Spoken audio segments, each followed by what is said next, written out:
Hey guys, welcome to episode 3 of the Wilderness Podcast. I'm your host, Dills, and with me is my co-host, Deegan. Hey, what's up? How'd your week go? Not too bad. I've had a shit ton of schoolwork, but other than that, pretty good. Now, did you do much on RuneScape or any other video games? I actually only played. I think I played a couple games of League with you, but pretty much just RuneScape. Yeah. You haven't played League of Legends for a while, eh? No, it's been... My friend actually saw me on, he said the last time I played was like November or something, and it was one game of a Mumu, and I just never played it again. Yeah, because I think you got into that game when it was in the beta, didn't you? Season 1. My very first time playing, it was in beta, and I raged out. I remember seeing you playing it, and I had no idea what you were playing, so it's kind of a new game if you've never played a MOBA before, so it looks completely different.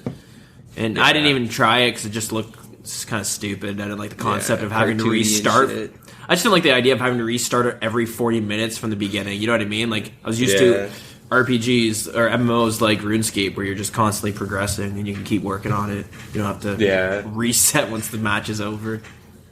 Yeah, I mean, well, shit, I think we pretty much started off playing games. Like, one of the first games I played was RuneScape. Yeah, actually, I was thinking about that today. So, yeah, let me tell a funny story of how I got into RuneScape. Then you can tell, I guess, how you got into RuneScape. But yeah, this is I think I know where this is going. But go on. It's your typical awkward. I don't know. I was a little kid. I was grade 6. I think I was 8 years old, maybe. Or no, maybe not.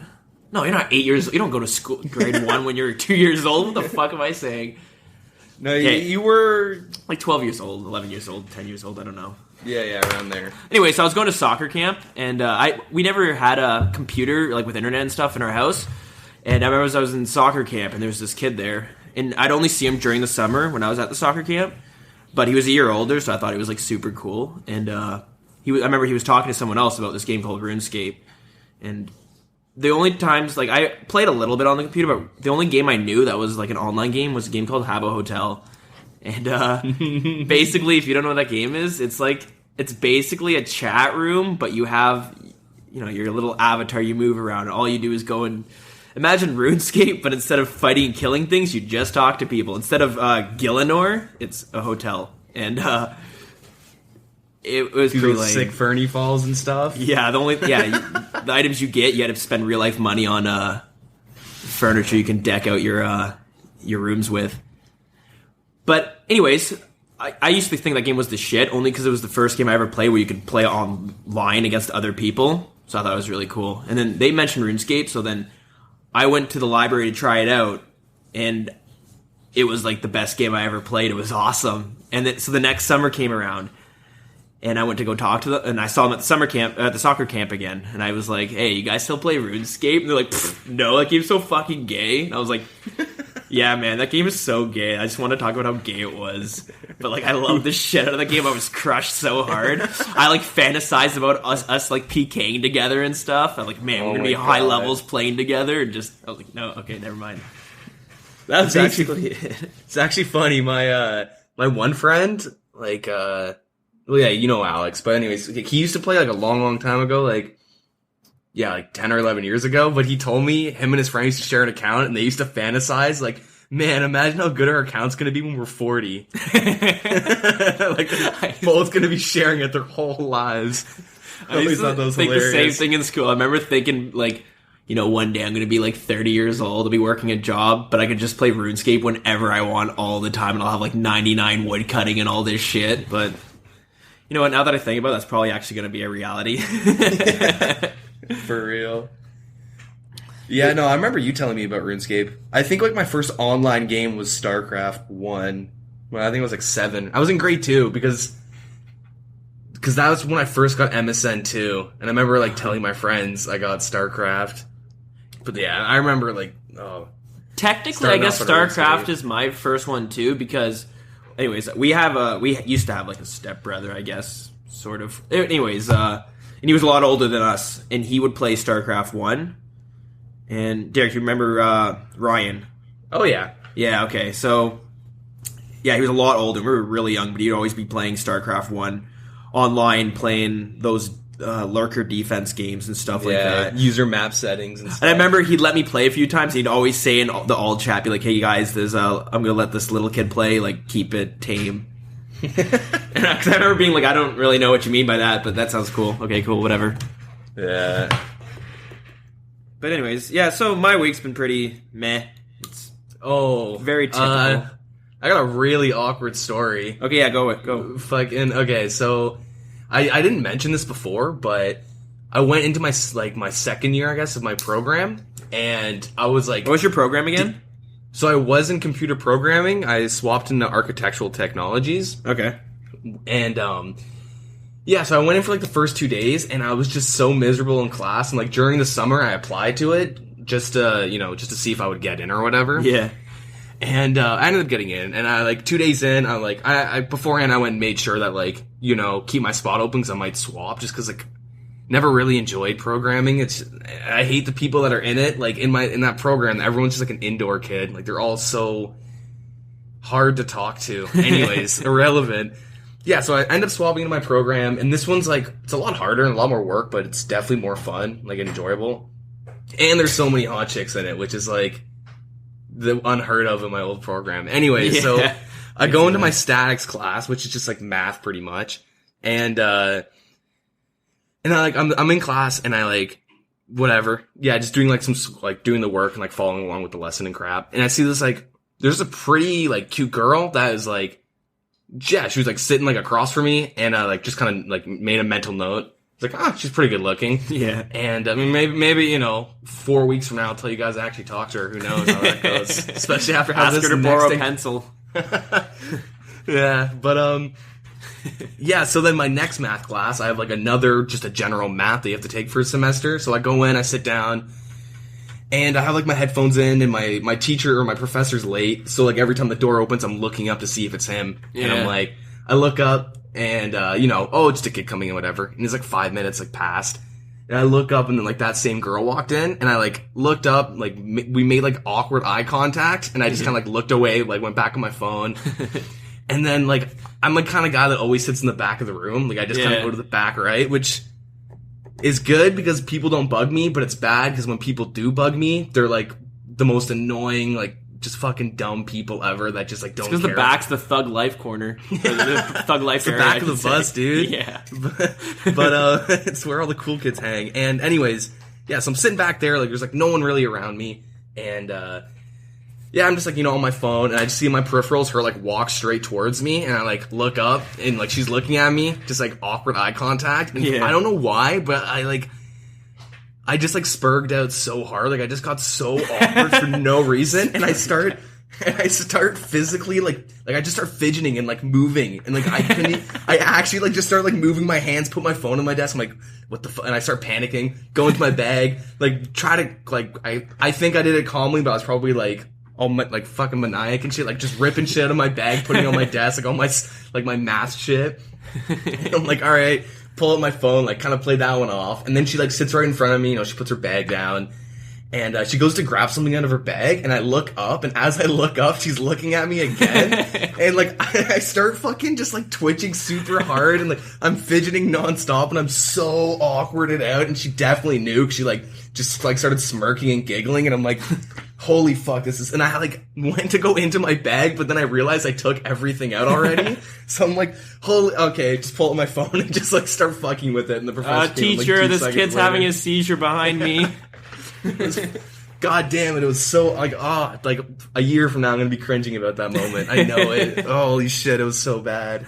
She's going to be in every single one of your classes from here on out. Yeah, she's in my section. You're going to see her quite a bit. You're going to get a job. She's going to be working there. Oh, it's gonna be awful. I'm gonna think I'm fucking retarded or something. That's funny. Yeah. But anywho, enough about that. Let's see. For my week, nothing. That was about it. You haven't given the guy the boner pills yet? We gave... Okay, so... No, it's really anticlimactic. I was very, very disappointed. So this older guy came in, and apparently he had these amazing laxatives that will just flush you out all day. I think there's some fiber. Anyways, so we put it into his drink, or they said they did. But I didn't see him shit. He didn't say he felt bad or anything. So I was like, hey, man, so how are the bowels treating you? Wait, what? And he's like, what the fuck are you talking about? I was like, nothing. Just something going around. Yeah. It's a rumor. Yeah. It's a rumor. Rumor you've had diarrhea today, talking that. So, yeah. Actually, that's not even far off of what happened. So something's funny about working on a site full of construction workers. Like, they're all men pretty much.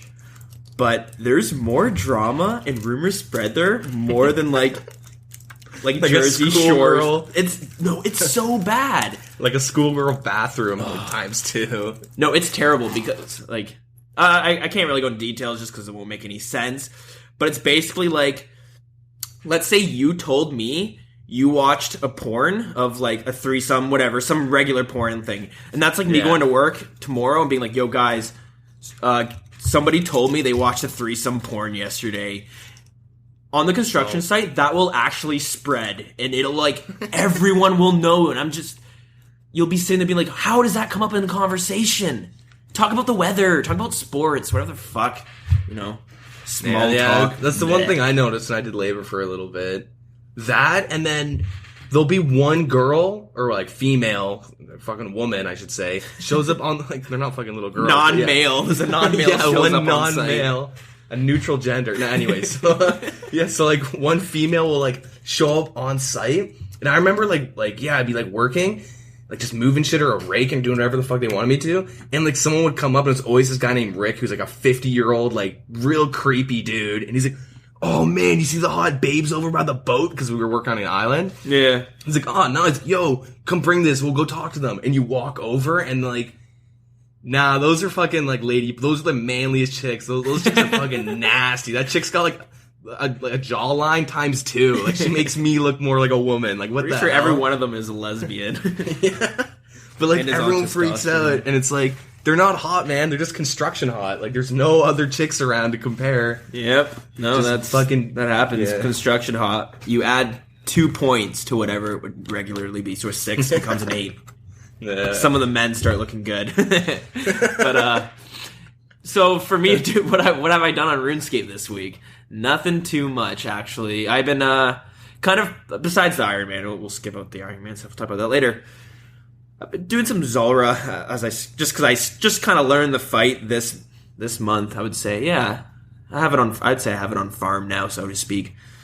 So I've been doing that, and then I did some PKing actually. So when I first started playing the game, one thing that not when I first started, but before old school RuneScape, so let's say 2007 era, PKing was what I always wanted to do. I never really got into the bosses too much, maybe a little bit, but nothing much. I always wanted to be just be one of those elite PKers, especially when in that era, there was kids range. Yeah, people that. There was so many notorious so cool. PKers. And it was only because PKing was pretty basic back then, so the people who did flashy things got way more kills, but on top of that just looked a lot more just elite, I guess. I don't know. Yeah. Nowadays, you see everybody doing it. Everyone's figuring it. It's cool. Anyways, People I really tribe raiding and stuff now. Yeah, that looks awesome. So I was always really want to get big into PKing. So I got all the stats for it, and I used to PK a bunch. I had a pure, but then they took out the wilderness, and that's when I actually quit. And I come back every now and then, but I pretty much quit. So I went PKing this weekend. I'd say this is the first time I actually had success. I tried in the past, but you would get one hit by pures and just absolutely shit on unless you were also a pure. Yeah. And you just couldn't PK. So I went PKing, I think it was last weekend. And I'm PKing pretty welfare gear. I'm level 104 with 90 strength. I don't even have vengeance yet, and I got 67 prayer. So obviously I could be better, and I was using a D-skim, DDS, basically full rune, so that kind of stuff, barrels, gloves, yada yada yada, Legends cape. Mm-hmm. And I just wanted to get the feel of it, see if it's still fun. And I was surprised. I actually was able to hold up. I got a few kills, and it really brought back that feeling of PKing. It's a lot of fun, and I that's what I really want to get into. So I'm kind of power leveling my magic, and I'm kind of power leveling my strength as well.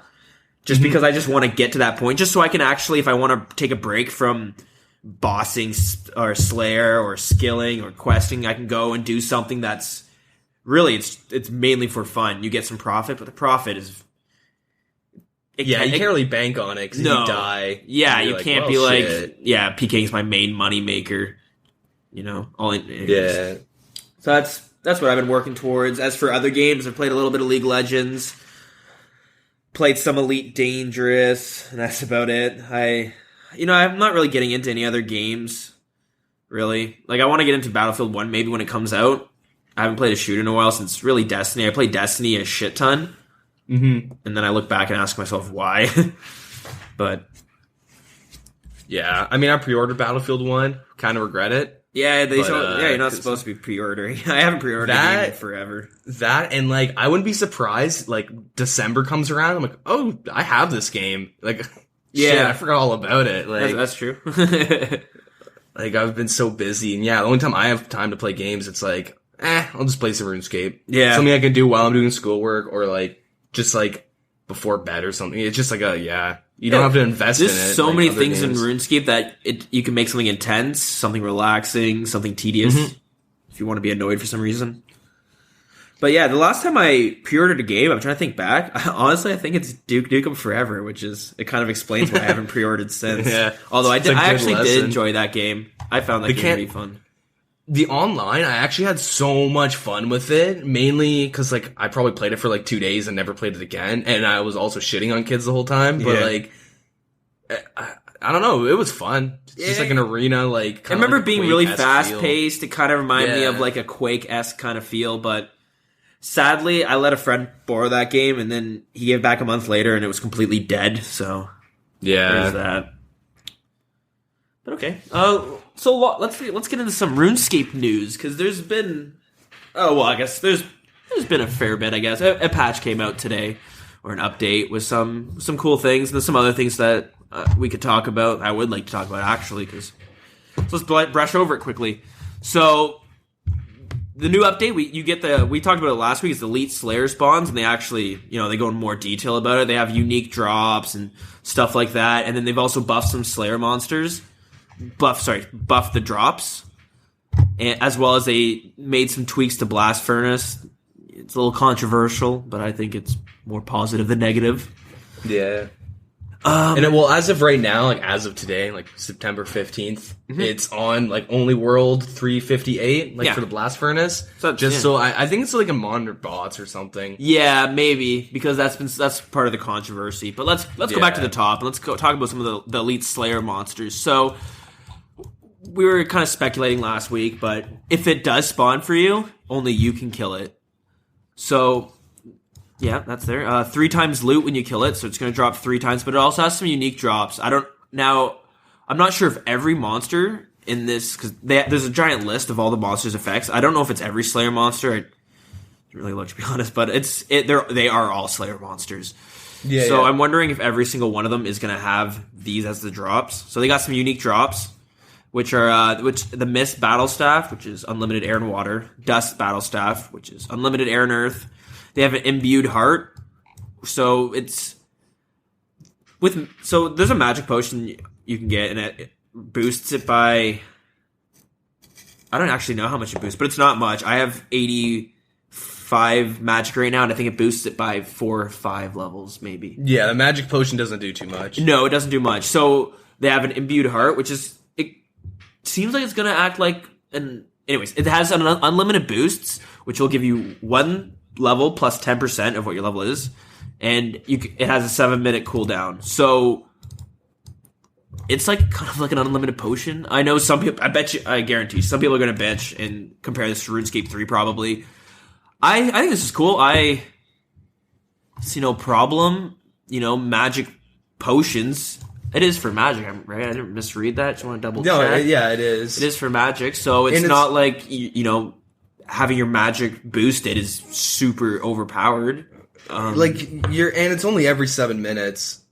Yeah, so the only thing, Yeah, and the bonus you get from it isn't that much. So if it's 1 plus 10%, you have 90 magic, you're just going to 100. Like, it really isn't that much of a boost considering, like, strength and attack and defense and all that shit. Like, it's not, like, super good, but it's still, like, it's good. Like, why not? Like, it's definitely a nice alternative. It's cool. I do see some negatives to it now that I think about it.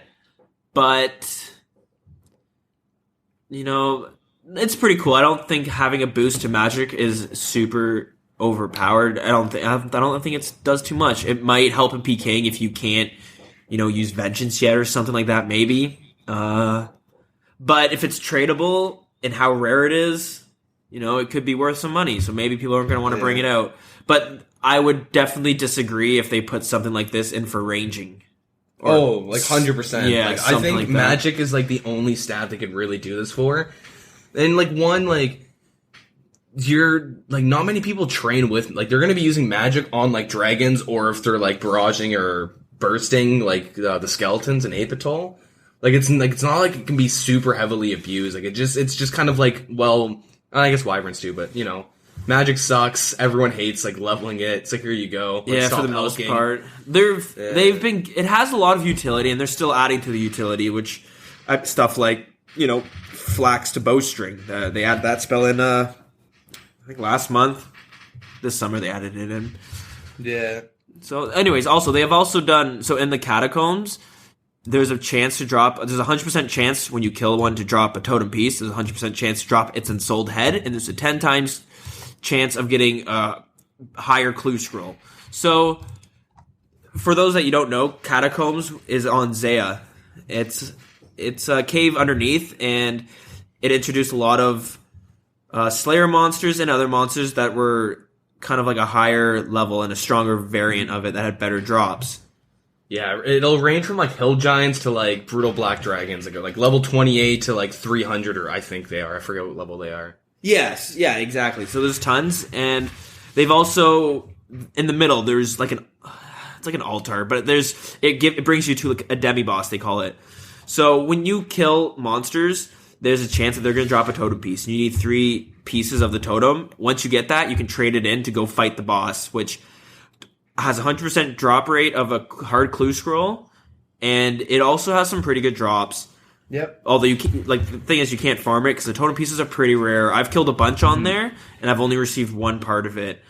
And yeah, really, you're gonna have to kill the higher levels to have a good chance of it.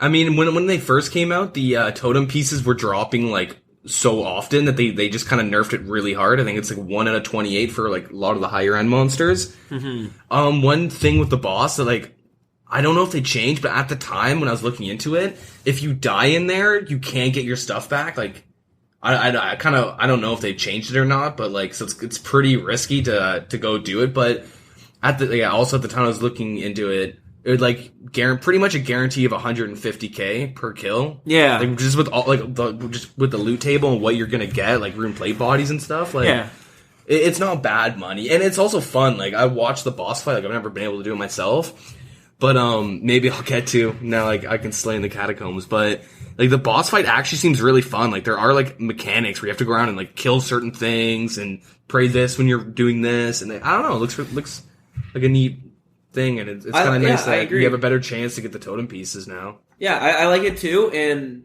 seeing as how that was like, they classify that as a demi boss, so like kind of a lower tier boss.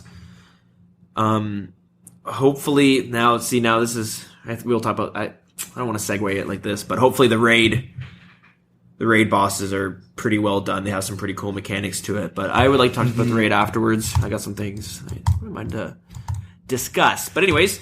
So on top of that, they've also just done a general buff, kind of what they did to the wyverns, to some of the Slayer monsters. These are the gargoyles, necrials, water fiends, scabberites, dust devils, and carrasks.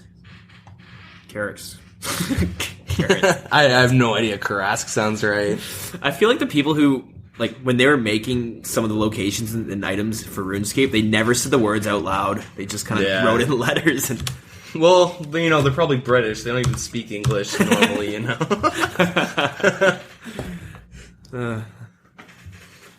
That's a joke. Anyways. So, what do you think about the buffing of the drops for some of them. Some of them, I that's the thing. Like, I've never really killed gargoyles and all that stuff. Like, I've done dust devils or whatever, but it's such, like, in the past, but, like, I don't know, a lot of, like, gargoyles, like, everyone hated doing them, because, like, well, not everyone, but, like, a lot of people, like, you know, you gotta use your friggin' hammer unless you want to spend the points to, like, actually finish them off, so it's kind of hard to, like, AFK it, and, like, they don't have that good of drops, and all that, but, yeah, like, I don't know, I guess they just decided to buff them, because people would just kind of sit in Neve's Cave and, like, skip the tasks that you can't do in Neve's Cave. And that's just pretty much how they slayered. So I guess they want to change it up, you know? I mean, I heard with the neck royals or whatever, the people are making, like, 750k to $1 million an hour or something with, like, a slayer task and all that stuff on them. So, like, I don't know if that's too much. That does seem like a lot just to be, like, grinding one monster, like, with slayer, but...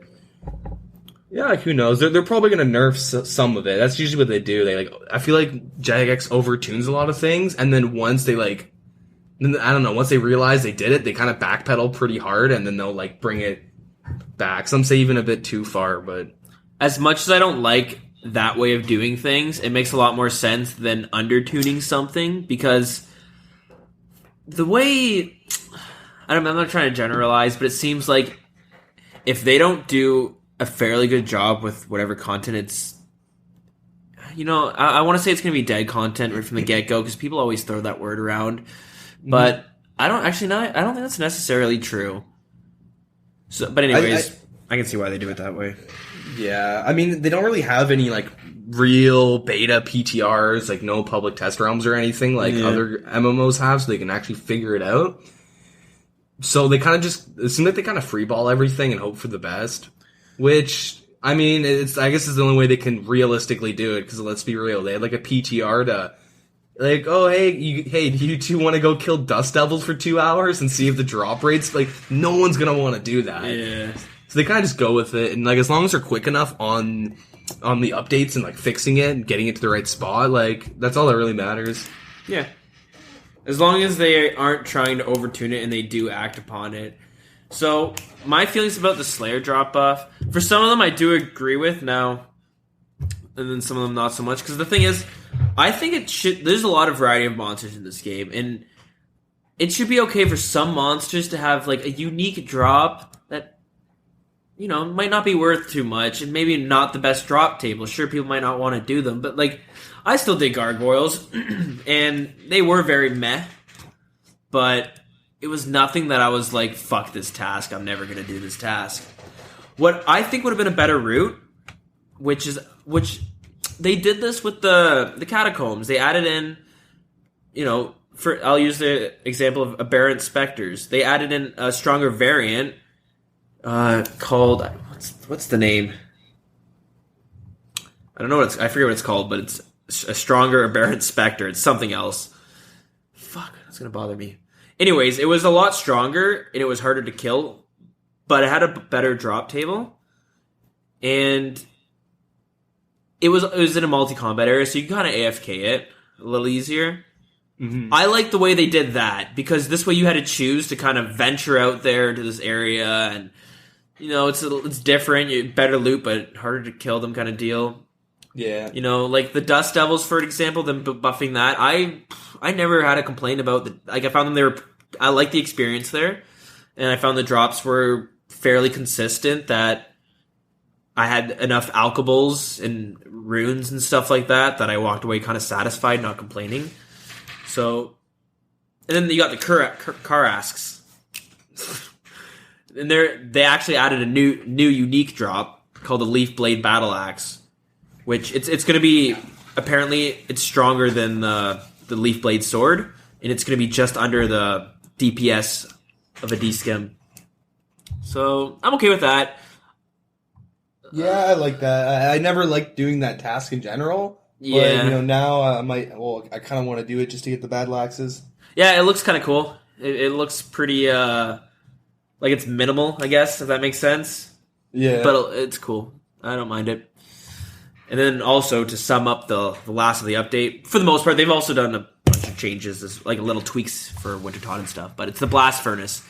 They added in, so you can now hire dwarves to run the blast furnace for you for 60k an hour. And as Deegan said before, it's only on world 358. So if you want to do it on your own, you need to go to a different world. I do think it could be to monitor it. It could also be because this allows clans to operate a faster blast furnace world. Yeah. To take in money. You know what I mean?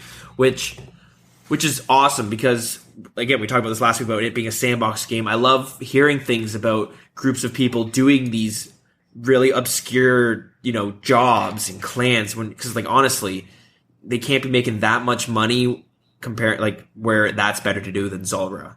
They're definitely taking a hit doing something they probably enjoy and they probably like the responsibility of having this clan, right? Yeah, exactly. And you see things like that with there's a CC for it where you can get people to run you supplies at Wyverns, and I think you pay a little bit extra, but you don't have to leave your Wyvern spot. You don't lose your... Wait, I never even knew that was a thing. That's pretty cool. Yeah, it is. And there's also another one where if you get stuck in a quest, you forget an item, you can... you message, I think it's a CC as well, and they'll come bring it out. And... I know some of them charge, and then some of them will be like, "Oh, we would like it if you donated and stuff." But it's really cool. I like things like that. It makes the game more interesting, and it shows that people aren't just going for efficiency; they're going for things that make them have fun in different ways. So yeah, that's the update. They did a bunch of tweaks and changes to Wintertod and some bug fixes, but. Nothing really major, just little number changes, nothing I'm not really going to go over. With Wintertod, they made it so that when the hype dies down, it'll be easier to kind of still beat it. Yeah, you'll get more points for actually... you get more points now, pretty much, just for doing, reviving the... or healing the pyromancers and whatnot, which is, that's nice. Yeah, so... Yeah, that's pretty cool. Yeah. And so... As well, I kind of have, this isn't an update, obviously, but, it's kind of something that we'll talk about, because I'm sure some people, it obviously has mixed opinions. So, it does not look like the raid armor is going to pass the way they are at the moment. Which, I don't know, it's a little disappointing. I don't know, what's your opinion on that? Hold on, what's your opinion if they bring out the raid, but they don't put out any of the armor? They have the weapons, the prayers, all the other things they said, but just not the armor. What's your opinion on that? I don't really see the point in not bringing, if you're gonna bring in, the prayer and the weapons and shit, why would you not bring out the armor? You wanna, have a complete set. What's, I don't know, it's kind of ridiculous. Obviously, if they can't bring in the armor, or they won't, they should at least, keep everything else in it, they shouldn't just gut it, but... It kind of ruins the whole point of getting a full set, a weapon of that tier. You want to be in best in slots and have it all somewhat matching, I guess. Yeah, for sure. You don't wear Torag's top and a Derharok's legs and stuff like that just because. Yeah. So, what did you think of the armors as they were? What did you vote on the poll? Did you think they were okay as they were? I think they're okay. I can see, a lot of people didn't vote, and I know why. It's because, this doesn't apply to me. I'm a skiller, I PK, or, I'm just too low to do it. Or, a lot of people don't even look at the polls, because it's you go to bank, you don't go there to vote. Yeah, you got. But, there's also a skip option now, right? Yeah. So, I'm sure most people are just not pushing no, they're just skipping it. Yeah, but then there's... people, for some reason, not for some reasons, because it's a friggin' legacy game, it's called Old School, and just people just say no to everything just because they don't want change, but, or they'll vote no for, selfish reasons, I can't do the boss, I'm never gonna be able to get this gear for, a year and a half, maybe I'll vote yes when it's actually relevant, but all it does is, it hurts, the bossing community, it hurts... it just hurts everyone, actually, because, Now, but... Yeah, it brings okay, so but when much, they're going to release excitement. this raid, they're having the weapons, prayers, dragon short sword, and dragon throwing axes. Why do they need to add in 3 extra armors? We already have the god swords. Armors? Yeah, 3 sets. the mage, the melee, and range. You know what I mean? Like, isn't that kind of excessive? Why do you have to put basically one type of every piece of weapon and armor in the game? And in the range, sorry. One is just, like, okay, if you think about it, the best in slot, like, magic armor is Aram's, I believe. Yeah. And, like, for range, well, I guess it's Void, but, like, if we're not counting Void, it's, like, Carol's or, like, Blessed Armor, depending on what you're doing specifically. No, it's Armadillo from the God... Oh, sorry, shit, yeah, Armadillo. But, like, if you look at melees, like, man, they have, like, their tier goes, like, okay, let's just, like, specifically for, like, mage, like, yeah, like, you hit 70 defense, 70 magic, that's your best armor, and it's Barrows. Like, you know, I like Aram's a lot and stuff. It's definitely a cool set, but, like, what happens when you get, like, you want to be able to use better armor. Like, you want to hit, like, 90 or, you know, 75 magic and be able to use, like, I don't know, like, okay, I guess getting spells is nice, but you kind of want, like, an even playing field with armor and whatnot. And I don't know, it just kind of, I feel like there's, like, an imbalance between, like, range, just how range is, like, mage, just, it kind of feels like it's the constant underdog out of, like, all the combat stats, and melee is definitely, like, you know, there's definitely more pieces of, like, equipment for melee and, like, armor and like, plate, or, you know what I mean? Mm-hmm. For melee users compared to, yeah, like, range and mage. But, like, range isn't a big deal, because everyone's just, like, yeah, gonna sit in Armadillo, I guess, or Void. So, like, they don't really care, but... So, what's your opinions on if they released everything except for the armors, but they did release the mage armors, but they left out melee and range? Do you think they should still add in the other two sets? It really depends on how the balance between all of them are. Like, yeah, I do think, like, they should have, like, another tier of armor release, because, like, you kind of need, like, it's kind of lame to, you know, oh, I got, like, you know, 75 attack, or, you know, like, 70 defense, or mage, or whatever range, and you're like, well, now I got the best armor, but, like, you literally, like, you know, half the grind is getting to 92. Like, that time from 92 to 99 is, like, where, like, the last stretch is, like, the last half of experience, and it's kind of silly to have pretty much everything in, like, that first tiny chunk, and then there's, like, nothing for the actual grind of the game. But don't you feel they should be saving each set of armor and maybe adding, you know, maybe a raid for each one, or maybe bosses for each one? What do you think about that? See, if that's what they're doing, like, I think that would be pretty cool. Like, a melee base, range base, and a mage base. Obviously, you know, like, mechanics and stuff, so you don't just sit in one prayer. That, like, I'd be totally down for, because it would definitely make the prices of things different, which is kind of nice. And it would, like... certain bosses, you know, you'd probably start off, and there'd actually, like, a tier of bosses you'd run through, and they're like, you know, oh, I'm just gonna sit and farm this one, whatever. Like, I think that would actually be a pretty good idea.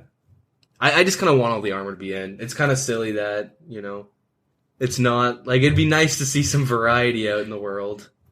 Yeah, no, okay, so I was just playing devil's advocate there. So, yeah, of course. My opinion, so I wish they were all kind of going in. I can see why people are kind of afraid of it, but I think the big problem is we don't know, when they say a raid, we don't know really what that means for RuneScape. You know what I mean? Because you might have seen raids in World of Warcraft, which are these huge, you know, labyrinths and caves where, like, you go through, you killing these, like, you know, easy monsters, then you come up to a, you know, it's kind of like a first boss, second boss, third boss, and then the big raid boss, which is, like, you know, the tough fight where all the items come from that you mainly want. Obviously, everything else drops is good.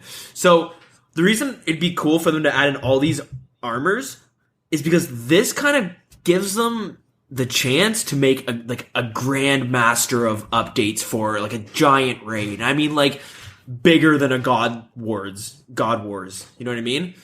Yeah. Like, this gives them the chance to have in, you know, a giant labyrinth with, like, 10 bosses in them, and you can't beat the 10th boss until you beat the 9th boss, and so on and so forth. Maybe make it so each boss, there's 3 bosses at the end, you know, you can kill whatever, and each one has a chance of dropping the different armors, or maybe you can only choose one. This gives a chance, it gives it a chance to make, like, a huge, you know, just a really big end game update. I know we have a lot of PVM, but this could be like the end game of end games. Yeah, the elite of elite players. Like, this is going to be tough no matter how well armor you have, no matter how strong you are.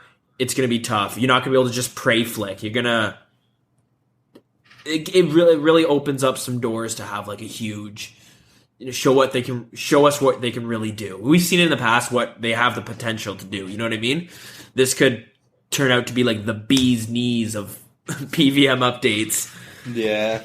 I mean, as long as they make like the requirements needed and the difficulty like suit how good it is, because... And, like, maybe even a way to make it so that you... I don't know if you can't trade, actually, like... It'd be kind of lame to not have it so you can't trade, but... They gotta find a good balance. They can't just be like, alright, 75 or 80 armor, or defense to wear this armor. Like, that's gonna kind of, like, mess... Like, the whole balance of things, just especially it's the sandbox. And, like, you come into money, you can just go ahead and buy whatever gear as long as you're able to wear it. Yep.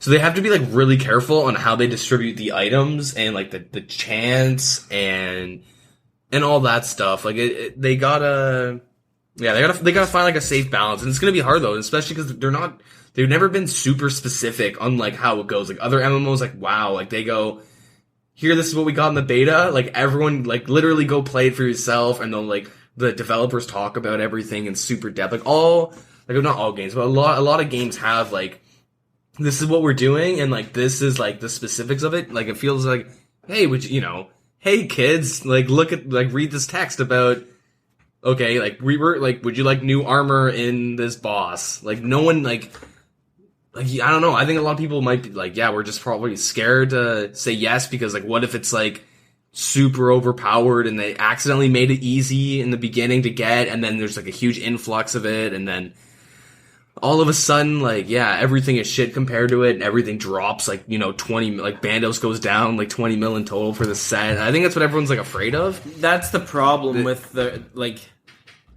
they are very transparent as a company, but there's some, like, obviously you don't want to give away, hey, guys, this is what the boss fight's going to be, here's how to kill it. You want to keep some of the mystery to it, but, like... Of course, yeah.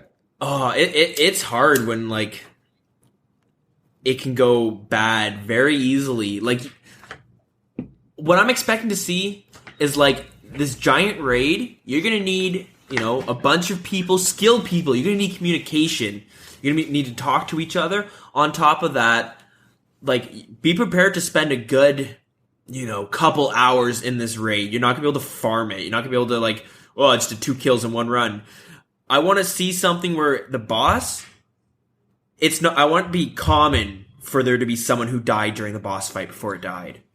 And it would be nice to, like I don't know, like, how death would work in it, but it would be nice to, like, if you died, you lost everything and no one could loot it, just to actually give, like, depending on how good the armor is and how common it is, just to give, like, a, like, actual risk. Because, like, all the other, like, 90% of the bosses are, like Zulrah, you do it, you die, you talk to someone and get your crap back. It's like, there's no risk in it, right? It's just, I ate food and I used potions, like... They need, like, actual risk, and, like, of course it'd be shitty, people are gonna be bitching, like, I lost full Bandos doing this boss fight because he hit me for a stupid number, and I ate the wrong food, or I don't know, but... The issue, I think, comes with getting, like, doxed and lag. Yeah, exactly, right? There will be people that will grief and all that stuff. Like, I don't know exactly how, is the raid gonna be instant, or is there, like, cooldowns on it? Like, if I was able to, like, kill it, like, with a good group, could I kill it 10 times in a day, or is it, like, once a week? Yeah, that's the thing. Traditionally, World of Warcraft, Destiny, I'm sure you have some examples of games where once you do the raid, it's locked out for a week. You gotta wait till the next Tuesday. Should they do that with RuneScape? Again, it all depends on how well the raid is. If they're going to be doing something like that, where they have a limit on how many times you can do it a week or a day or whatever it is, the raid should be pretty intense. Like, it should just be...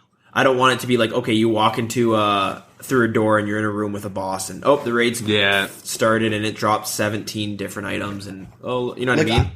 I'd be more for like an instance locking. So let's say every Tuesday, like just like other MMOs, it resets, or I guess Thursday, that's when their updates come out. So like every Thursday, boom, like now you're able to get 1 kill. And especially because like, do you remember like there was a glitch with the Granite Mall when Court Beast like first came out? Yeah, I mean, people found out you could be invincible, and like some dude had like 50, I know it's like an isolated incident, but you know, some dude had like 50 accounts farming Court Beast, and he got like a shit ton of Ellie shields just because he was non-stop with all these like, pretty much a bot farm on like the hardest boss. He was able to solo it with a bug, and like even that like really fucked up the Elysian shield economy. Like I don't even like know what the price is. It's definitely like probably still in like the billions, but I think it's like a couple $100 million. I have actually now. I have no idea. I remember at one point it was a bill, but that was a long time ago. I'll look it up. But like keep talking. But yeah, like even like yeah, see something like that like just totally like ruined the game, but Elysian Shield's a good example, and like it's such a good shield. They incorporate it with Court Beast. Like people don't really like, you get that, you know, best shield in the game, whatever, but and there's like, you know, the different types. And like they're really hard to get. Like if they're gonna do a raid boss, they're probably gonna have like the same concept as Court Beast, except maybe it's like it's a force instance with, you know, you need X amount of people to do it. Mm-hmm. And maybe just make the drop rates really low if they're gonna do the same thing. Yeah, no, I think that a drop rate like the sigils is very, very good to do. And I think like, also in the raid, I feel like if it's going to be locked out, I feel like, and you can only do it once a week, every single person should get a drop. But still make it super rare to get all these unique items, but this way you don't have like to worry about getting scammed and having to wait next week because the guy stole the Elder armor. Especially like, 5 people have a chance, like make it not 5 times lower, but like a lot lower. Like, no, I want to see this, extremely rare, where like... Yeah. Like, Elysian Sigil, that's not even on my radar. I don't think I'll ever get one of those. You know? So yeah, you see someone walking around with it, you're like, holy shit. Yeah. Either that dude, like, got lucky, or he's fucking loaded. Like, or he's bought a lot of bonds. Yeah. He's a fucking whale. Yeah. Okay, well, yeah, I guess that's our opinions on the raid. I don't think I'll be close to even doing it, but, you know, in the past, I've really enjoyed the raids in different games, and the teamwork, the communication needed it's kind of annoying having to talk to other people, fuck that, you know, but at the same time, it's very rewarding. Yeah, I feel like my only thing with the whole raid thing is like if you need communication, like I don't know how I'd feel getting on Skype with 10 other scapers. Like, you know, like how like, shit's gonna go wrong. Like people are, you're gonna get doxxed super easily if you don't know how to protect your IP, and you're gonna get DDoS to shit like at the boss just to grief you, and then plus you're gonna get a lot of weird people. Maybe, shit, dude, but maybe not, because you got to think this is going to be kind of higher end people, and these people, for the most part, are going to be wanting to do the raid. I can't imagine many people. I guess depending on how like what the requirements are, like to be able to do it, like there's probably going to just be like a really like small group of people that like probably, you know, eventually, you know, the 100 or 200 people actually know each other pretty well to be able to do. I'm assuming that, but who knows? Because. Like, yeah, I played World of Warcraft and Destiny, but the thing with World of Warcraft, you're kind of in a guild or a clan, and you normally have a rearranged group, like, you know, most of the people, for the most part. With Destiny, it was almost always pugs, as in, just pick up groups, just random people. Random players. And I never had too many problems. The most problem you'd have is, like, squeakers, kind of like little kids that were, you know, it's just they're louder, hard on the ears sometimes. Yeah, but okay. Well, we'll have to wait and see how the raids are going to be. That's the thing. If these raid armors don't pass, because I think they're going to try to re-pull them, and if they don't pass, it's not going to be surprising if they scrap the whole raid idea.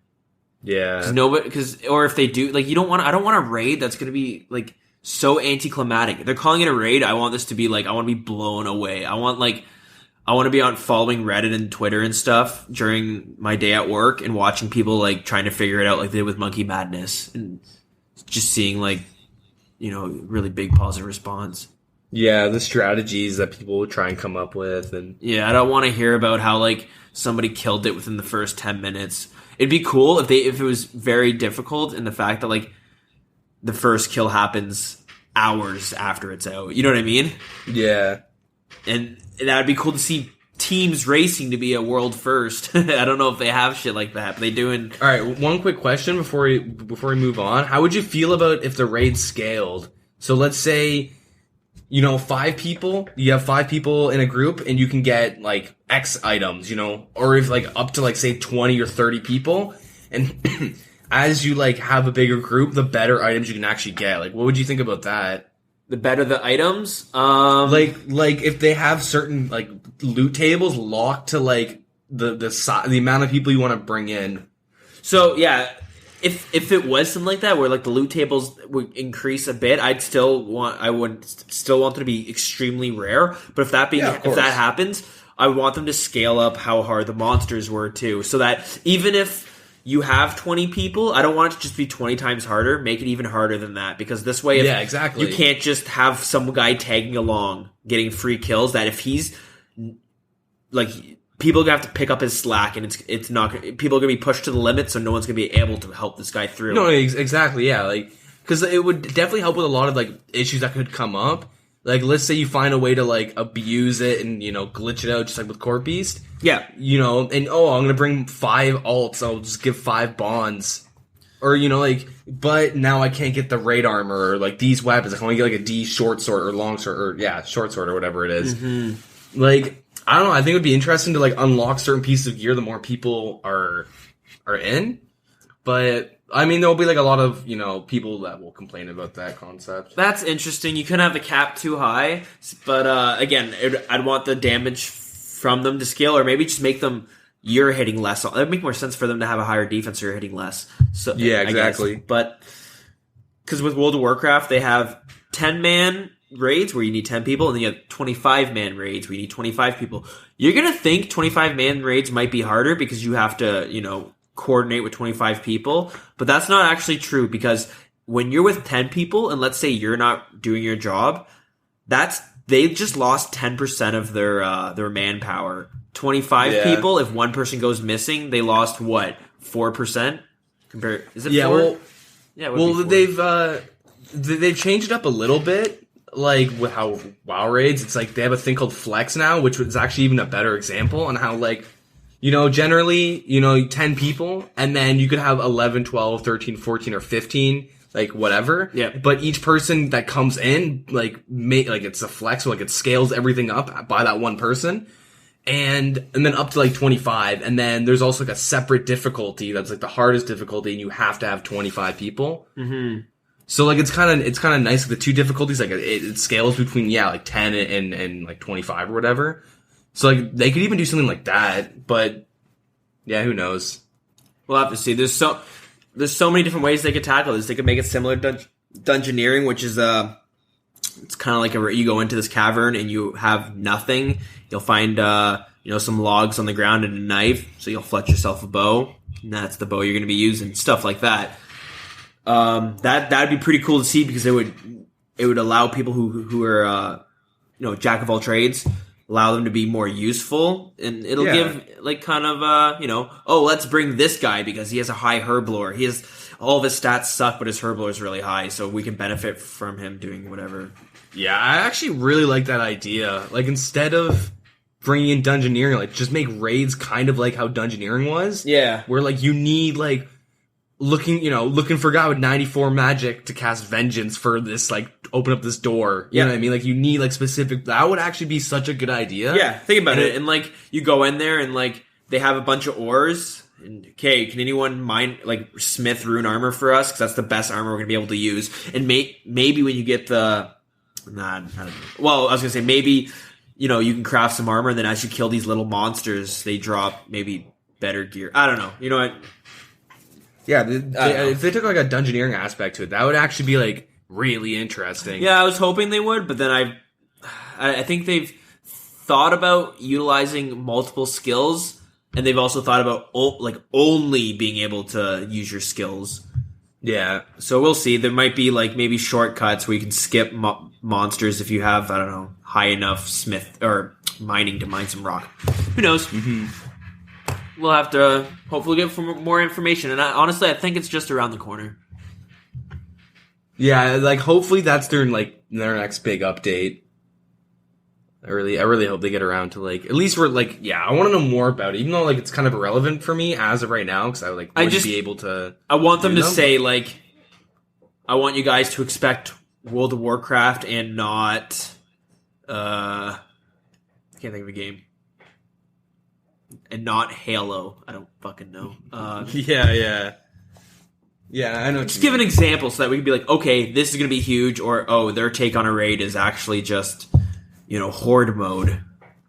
You go into a cavern, it's just monsters running at you. We'll see. Yeah. Yeah, that was basically it for news and a little, rambling on, future news. Hopefully, maybe not. Maybe we'll just scrap it. What do you want to talk about this week? This is your little sectionary. So I was thinking, some of the updates or whatever, but it's probably a good idea to talk about the different methods people have used to make money, and we can just kind of compare them. Why is this better than the other, or, just give our opinions on just, all the different aspects that people do to make money. Yeah, the general aspects. Money's a huge one, which is why you see a lot of scamming. Hey, there's your first way of making money. Yeah, or you just beg, but yeah. Don't actually do that because there's better ways. Yeah, we don't condone scamming. That's our little disclaimer. If you do, let us know how it goes. Kind of sick. No, I'm just kidding. But yeah, so it's probably best to start off with people that do things like PVM, so bossing. Yeah. Generally, it's not don't really need to go too in detail of killing certain monsters, but for bossing, as of right now, it's pretty obvious it's the best way to make money. Hands down, if you can do bosses, easily, that's pretty much how you should be making your money. And, you need, high level requirements for most of them. I mean, there's, King Black Dragon, you can do it as a pure, but you need, the pretty much maxed range and high prayer to be able to do that. But, that's a little different. KBD's pretty easy to kill, but yeah. Yeah. And he doesn't even give that good. Do you think? But does that make sense for bossing to be the best method, hands down, for money making? See, that's the thing. I don't think there should be a hand.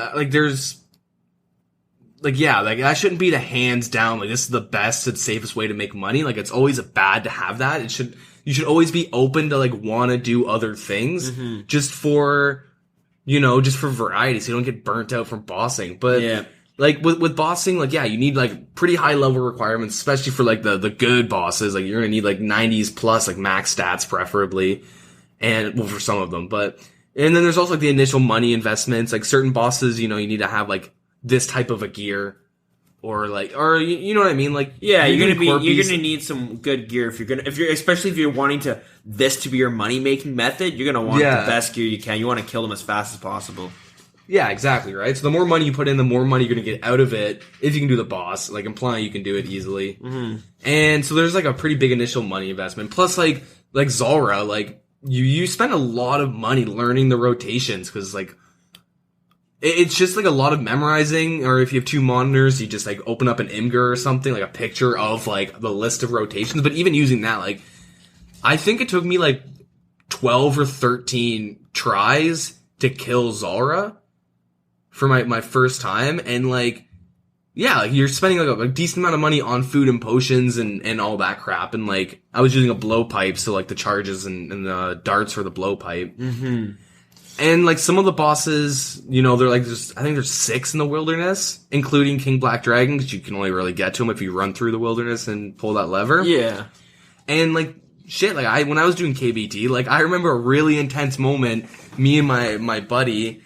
He's a lot higher level than me, but I think he pretty much only bosses, and he anyways. We're gonna go do KBD just cause at this time I'd never done one, so he wanted to take me to go do them. And I think it was our second trip or something, and there's just 126 or something, and full Aram's just waiting at those obelisks, the wilderness teleporters. And he waited for me to take a couple steps off, and he just starts ice barraging me. I'm getting fucked up. And I'm like, holy shit, dude, I'm gonna die. I'm in, like, pretty good gear. Like, I brought, like, a lot of, like, really good gear. I would have lost, like, decent amount of money. Mm-hmm. And I was kind of sketching, but, like, you know, he, like, just ran up and started attacking him, and then we both ran out. And, like, it was a really intense moment. But, like, a lot of people do die doing, like, Callisto and the spider, what is it, Venenatus, and, like, the Chaos Elemental and all that. Like, there's a lot of risk to it. And, like, it, you know, so you can even, like, just make money, like, PKing those types of people that are going for the bosses. Dude, easily. I made someone, I think, 1 mil, because, I don't know if it's the same person, but it was early in the morning, and I think I had the day off work. And I decided, you know what, this is the perfect time to do Callisto, because no one's going to be there. Who the hell's playing at 8 in the morning? And I went there, and then I wasn't paying attention, and, like, I died, like, 3 times that day, and I lost, I'd never made any profit. I just kept fucking dying and losing, like, my dragon boots. I don't know why I kept bringing my dragon boots. And I bring my glory and stuff over, like, a power amulet. Ugh. Mm-hmm. Just too confident. And then... Yeah, so, yeah, there's a lot of money-making methods. And I agree with the fact that there should not be a hands-down best money maker. Yeah. And I think the last point that you should probably, like, I should mention with bossing is that, like, because it is, like, right now the clear-cut best way, which isn't good, a lot of places are overpopulated, especially with the easier bosses, like King Black Dragon. Like, you know how often it is, like, if you can't crash people and you can't crash people's worlds, they're gonna just come in and take your kills, and, like, people don't give a shit. And sort of. I've had a few people steal my kills, but nothing too much. Most of the time it was a higher level that didn't want to wait for my ass to kill it, which took me like 20 minutes every time when I was lower. But I think part of the reason why KBD, because it's not the best profit, but I think it's pretty overpopulated because, like you said, it's pretty easy to kill, so you have lower levels doing it. Yeah. And on top of that, everyone's going to want to... There's always going to be someone hunting a pet, you know what I mean? No matter Yeah, exactly, what. Right? Yeah. Which is perfectly fine. So... But, this, like, people don't really do this to make money. There is, like, a small community, like, well, not with dueling, but, like, PKing, and dueling is within that, but, like, well, like, dueling's pretty clear cut, but yeah, I'll talk about that in a second. We'll give a story at the end of dueling. I'll talk about that in a second. But, like, with PKing, there is small communities where you can, I don't know the CCs because I don't PK, but you can go in and you can do, like, money matches, like, hey, who wants to, like, duel, or PK, or, you know, 1v1 for, you know, 80 mil. I'm just gonna, like, throw a huge number out there. But, like, I've even seen videos that were posted, like, on the subreddit in the new, like, the old school subreddit, and it's, like, people, like, doing one-on-ones with, like, 30 mil in their inventory, and then just, like, hey, we're the same level, just bring whatever fucking set you want. You know, like, that's pretty much how it goes. And then they'll just go out and fight, and it's like, no, it's a death match. Like, you're not gonna run, and if you run, like, well, you're kicked out of the CC, you're never gonna be able to do that again. But not too many people do that. It's really high risk, and it can be really high reward, especially if you're just making straight up cash or you're getting, like, AGSs and stuff. And, you know, it's also, like, it's definitely the most fun way to make money. Like, if you're doing, like, 1v1s in Edgeville or something, and you can smite someone out and kill them, and now they can't protect their, you know, Armadillo, like, God Sword, like, boom, like, you just made bank in, you know, how long? Like 3 minutes? But, you know, then again, that can happen to you too, so it's really risky. Yeah, so it's not really considered a money-making method, but people do treat it like that, especially people who have, pures as mains. A lot of them do, like, if they're really good at it, like, you can make good money. Like, I have had a free-to-play pure, and even though this is on a very low scale, but, like, I had a pretty good method with my stats to have it so I could, like, be using, like, a myth two-hander with my bow, and be able to kill people that use Addy and Rune, and I was hitting the same, like, numbers with people using Addy weapons. And, like, I probably had, like, I had 20 attack, and I think, like, 30 or 40 strength at the time. And I, like, just from PKing and having fun, like, I got 2 scimitars and 2 two-handers that were Rune, and it's like, okay, that's not crazy money, but, like, that pure is, like, self-funded. Like, I haven't lost money making him. Mm-hmm. Like, you know, like, he's self-sufficient, I should say. That's probably more accurate. But yeah. Yeah, and so then, the thing with PKing, though, I wouldn't really... It's hard to consider, an actual money maker, because, like, I'm never going to recommend to someone, say, hey, what's a good way to make money? I wouldn't say go PK. No, of course not. It's definitely, like, not, like, your go-to recommended, but shit, like, me, you, and 3 people, let's go do some some deep wilderness PKing and just like cheese out people doing bosses or something. Yeah. Like, you're not gonna do that hoping to if you're going to do that to hope to make money, like, you're gonna just send us an email and be like, Deegan, you're fucking idiot. I'm down so much money because of we you. We reported your ass. Yeah. But, like, it is a way to you can make money from it. Whatever. People do it, but, like, I obviously don't recommend it unless you're, like, some god, but it's something that's fun to do, and if you get good at it, you will make some money. So yeah, exactly. It's something to do that's fun, and you might make money, or you might have to sell your bank and restart. But anyways, yeah. So this is my problem with the way kind of bossing and PVM is right now. Like, I'm okay for bosses to be like top tier money making methods, but the way they have it now is a lot of bosses are giving very consistent loot. The way I always thought of it, and the way it kind of was before was, if you want to make consistent money, let's say you want to work towards getting a whip, as an example, you're probably going to want to choose a more consistent method because you will get that whip at like if you have it all timed out, let's say, you'll get that whip at that time because it's the money's, the money, it's this much per hour. The thing with how bosses were, it was, you wouldn't make that much money per hour, but let's say on a larger scale is when that giant drop does drop, you'll be making, there's a chance of making more money than you would be skilling, but it's all based on luck. It's kind of like a lottery. You're gambling a bit, hoping to, get lucky and get that big drop. But the way it is kind of being now with like Zulrah. Too much lead. So, problem I have with Zulrah is that the drops are a little consistent. Like, let's say you want to, your money-making method is, I'm going to chop some magic trees. It's pretty slow, but it's whatever. I'm going to chop it because they sell for 1k each. You'll probably get more magic tree logs just from killing Zulrah per hour than you would chopping them. But on top of that, you're going to be getting other items like sharks and stuff too. It's just, on a low skill, maybe I don't mind having stuff like that, but it kind of bothers me when consistently Zulrah is going to be beating most things. Like, yeah, I totally agree. Like, I think it is also faster, like, to get sharks from Zulrah as opposed to fishing, and like that is super silly. Yep. Like, they should make it so that PVMers need skillers and skillers need PVMers just to like balance the economy. Like, the PVMers need to buy the supplies from the guys that skill, and the skillers need to sell it for money for whatever. Because, these guys are making not boatloads, but they're making good money, they're getting good drops and all this shit. Like, Well, I want to talk about this earlier when we were talking about the updates, but it seems sort of that they're kind of catering a bit to Iron Man. Like, I have no problems Iron Man getting, some positive updates and stuff, but like, when you get an update where they're dropping a mist battle staff, dust battle staff, a permanent magic potion. Well, not permanent, but you know what I mean. And then Then a bunch of slay monsters are dropping more resources.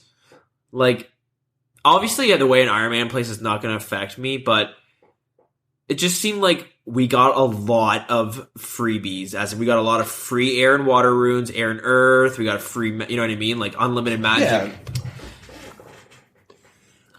Yeah. No, like, I agree. It is, like, a little silly. Like, they definitely do cater to people that would rather be killing monsters and skilling, but I think a lot of it is because, I don't know how I'd feel if they're like, hey, we, made it so you get a chance to catch a rare shark, and if you catch it, you get triple the experience, and you cook it, and now it heals double. Like, I don't think many people are like, oh, that's awesome, let's all go cook sharks, and just because like skilling is so boring and slow, and there's so many bots in the game, and you never see a bot doing bosses, and like they're all skilling. So like if they make these big updates to like make skilling a lot of money, like I think a reason why skilling is actually so bad to make money is because there's like just so many bots in the game that they've ruined the prices of everything. Like when I was doing like a huge fishing grind, like you would definitely see when big ban waves would come, especially with lobsters and swordfish, because in a week, like,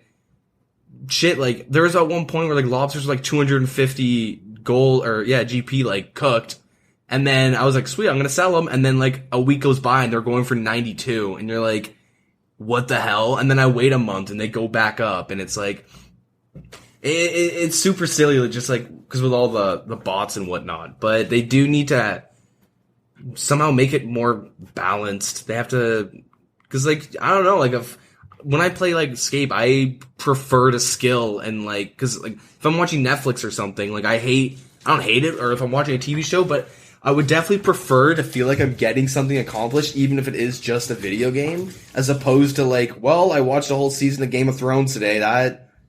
That's shitty. I'm an idiot. Like, I'd rather be able to be like, well, you know, I was fishing, so it's not too bad, but... Yeah, it's like on a Monday, so what'd you do this weekend? I watched all of Game of Thrones. That's it? Well, no, I got 75 fishing too, obviously. Fuck.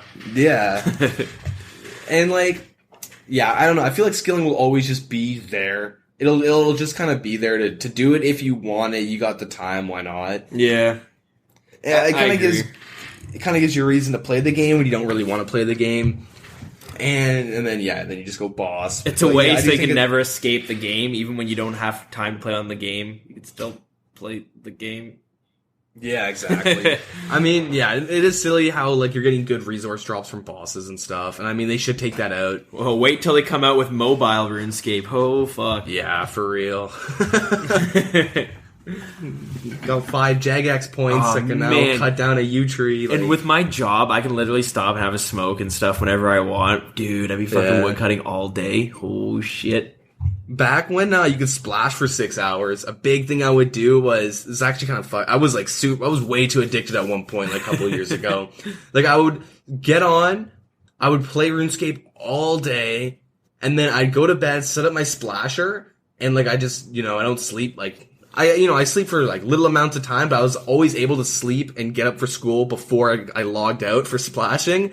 And so I'd always time it, so I'd be splashing all night as I slept. I'd wake up, just kind of like, make sure I don't stop splashing. And then I had set up my team viewer on my computer and my phone, and then I'd go to school. And then, a couple hours goes by, pull it out, just like tap again, or make sure I don't like idle out. Yeah. And then come home and then continue playing RS again. And like, it got to the point where people would be like, man, you're always on. So then I would just start going private off. And then I would go and keep doing it. It's like, do you ever sleep? Yeah. It was crazy, but yeah.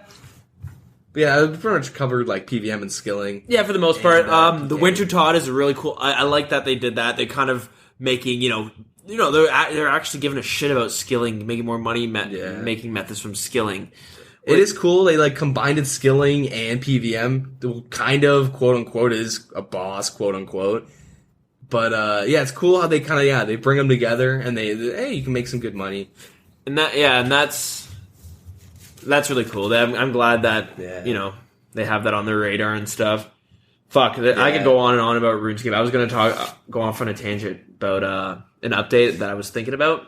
Let me give you the brief what I was thinking about. It's about the raid. Give us the rundown. So in the Wintertod how you need warm armor or else you get damaged? Incorporate that into a raid or incorporate that into a boss. Next thing you know, you can't wear your strongest armor or else you're taking consistent damage. You gotta choose consistent damage or high hits. Or you need like logs and tinder to light the fire. Oh, that'd be a sick idea. Could you imagine having a group and one person's job is specifically to light fires around people to keep them warm? And it's like, shit, yo, I know a guy who lights magic logs for fun. Like, yo, I know a guy, let's hook him up. Looking for a fire maker. Dude, it's gonna be Karamja all over again on the lobster deck. Looking for fire makers. Yeah. Fire, please. No, that's cool. That'd be cool to see that.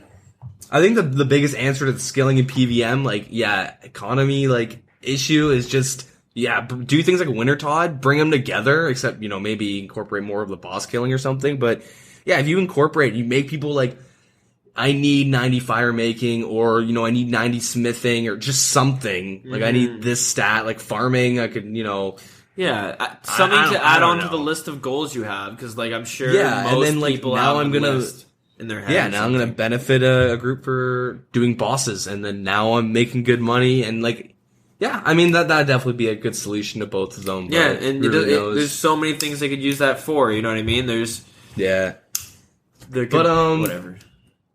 Yeah, you know what? That's a great mechanic to have in for a boss.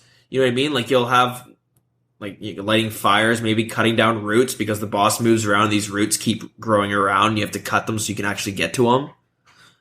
I like that. I like having someone there who's, we all know the holy trinity of tank, healer, DPS, right? They could have it totally different though. Like they could have a tanky type style, tank DPS skiller, something like that, or like a support guy. You have dudes like you could have so many mechanics with any skill. Like if you're just you could have it where like a dude gets encased in like ore and then he takes damage every couple seconds and shit. You gotta go and bring your mining pick and you gotta like dig them out. Like you could do that with so many skills. You could actually you could make it pretty crazy. I'm hoping their conversation about raid bosses goes something like this, because now that I'm just kind of thinking about it, I never really thought of it before. They haven't done much with bosses, and there's so much they could use. They could have bosses that literally mind controls one of the people in the party that attacks their own people. You know what I mean? Suddenly it becomes a fucking wilderness kind of situation. Next thing you know, you got mages like putting weaken and shit on them, finding them or something, stuff like that. And you could do they could just have so many unique things. But the problem is having them pass the polls. If they're too out there, people might say no. The thing is, though, they need to fucking grow some balls and kind of just do it. But the problem is that's how we got RuneScape 3 with the EOC and the stuff like that. Is that they had the balls, they just did it. For the most part, they changed RuneScape 3 a lot, and it really. A lot of people did not like it. The game's still good, don't get me wrong. It's just... I think a big thing with the RuneScape 3 thing was... Well, at least for me, I was obviously a lot younger, and I didn't even know there was an actual community. But, I get home from school, log on, and I'm like, what? I can't trade anymore? I can't trim people's armor? You know what I mean? What the hell? This is weird. And then, you keep playing, oh, now I have skills? That was how it was for me, just because I wasn't in it. But, I didn't really know too much about the community, but I think now, old school, the general population goes on the subreddit or does a lot of them have an idea of what direction the game wants to go in, and as long as the devs don't just kind of give us EOC, I'm pretty sure I mean, you know what I mean, as long as they don't do something stupid. But I honestly think they should release topics and be really in depth, or not topics, but hey, this raid, and then just talk about all their ideas, and then maybe let people vote on that. It's kind of you don't want to give a little kid, you don't want to give your child power, so you just give them options, right? Oh, do you want to eat this sandwich or this sandwich? Yeah. They're not going to be no, I want cereal, you fucking bitch. No, they're going to choose one of the sandwiches. They kind of have to do that with us. They have to just yes or no just doesn't work, especially with a lot of people being cynical and scared of EOC. But then the only problem is this community does get kind of divided with things. Some people want it to be easier, like a Nev's Cave kind of thing. But honestly, they know when they're releasing a quality update. Something like Winter Todd, something like Monkey Madness 2. You know what I mean? Yeah. They know when they're this is going to be a hit. And they must know when they release something like Zaya on the original release that they're going to be this is going to be underwhelming. Let's prepare for some of the flack we're going to get. If they're super confident in what they're bringing, for instance, sailing, this was a huge thing. That was a huge update that could have changed a lot. But it's when they pull it, it's they're not confident in their skills on making a good update. They're kind of, hey, do you guys like this? Because we're afraid you won't like it. Pardon? The rubbing their eye, being all meek. Would it be okay if we thought about making I'm sorry, but you think sailing? What do you think about that? I honestly wouldn't like that as a skill. I thought sailing as a mini game, but a progression type mini. I think that would have been perfect. Some sort of thing to do in the game. I don't know if they should have made it a level and skill wise. Have you seen sailing in RuneScape 3? Yeah, I've looked into it a little bit and So I've never done it because I'm not a high enough level. You need to have I think it's 70 plus and Slayer, Herblore, Agility, stuff like that. But I'll give my very ignorant description of it from what I've seen. It's basically like a mini game and construction combined. You go into a portal like you would go into your house, and you go to this port. It's like an empty port when you haven't started yet, and you can get boats and. This is what I do know. I know you can get some boats, you can get crews. I know you can have different types of boats, and you can travel to like randomly generated islands that have, I think they'll have different items and stuff on it too. So I've never actually done it, but just looking at it and kind of going like on RuneScape 3 to the port area, it looks awesome. And that's something I'm like really wanted to try. Anyways, what I want to say is like, if Jagex is really confident this is going to be a fucking grade A update, they should just be like, you know what? I don't care if you guys don't want raids. We busted our ass on this, and here it is, and it's like really well done. Obviously, if it's dog shit where it's like, we busted our ass, it's a little stick figure in a room that you fucking just hit and pray melee, like, obviously not, but you could just tell, and like, you know, they have to know. At those points is when they just gotta say, you know what? Here are the updates. We'll take in all the negative criticism you guys have, and we'll change it from there. But you guys are getting raids whether you like it or not. Unless right, I don't know. You know, it's hard to say because the problem is when that happens, what point does it stop? Yeah, exactly. How do you know what I mean? Like, how do you not get burned like we got burned in the past? Yeah. But at the end, it's their game. They can kind of do what they want. They're going to want to keep players, though. That's the thing. And we're all old enough. We can vocalize kind of what we want out of a game, what we think is wrong. They can, you know, talk to different demographics. Now, I want to say this about the raid armor real quick, and then I guess we'll move on from this because we did kind of get sidetracked from the whole money-making method. But yeah, all the people who voted no on the polls for the raid armor, they say that they're going to send them an email asking questions of like, obviously not like where do you live and where's your address, but like asking what. Who do you think you are? Can you please stop playing our game? Thank you. Yeah. They're going to ask them what they didn't like about it, so we'll see it from there. So, anyways, to sum up the money-making method, I'll give my opinion.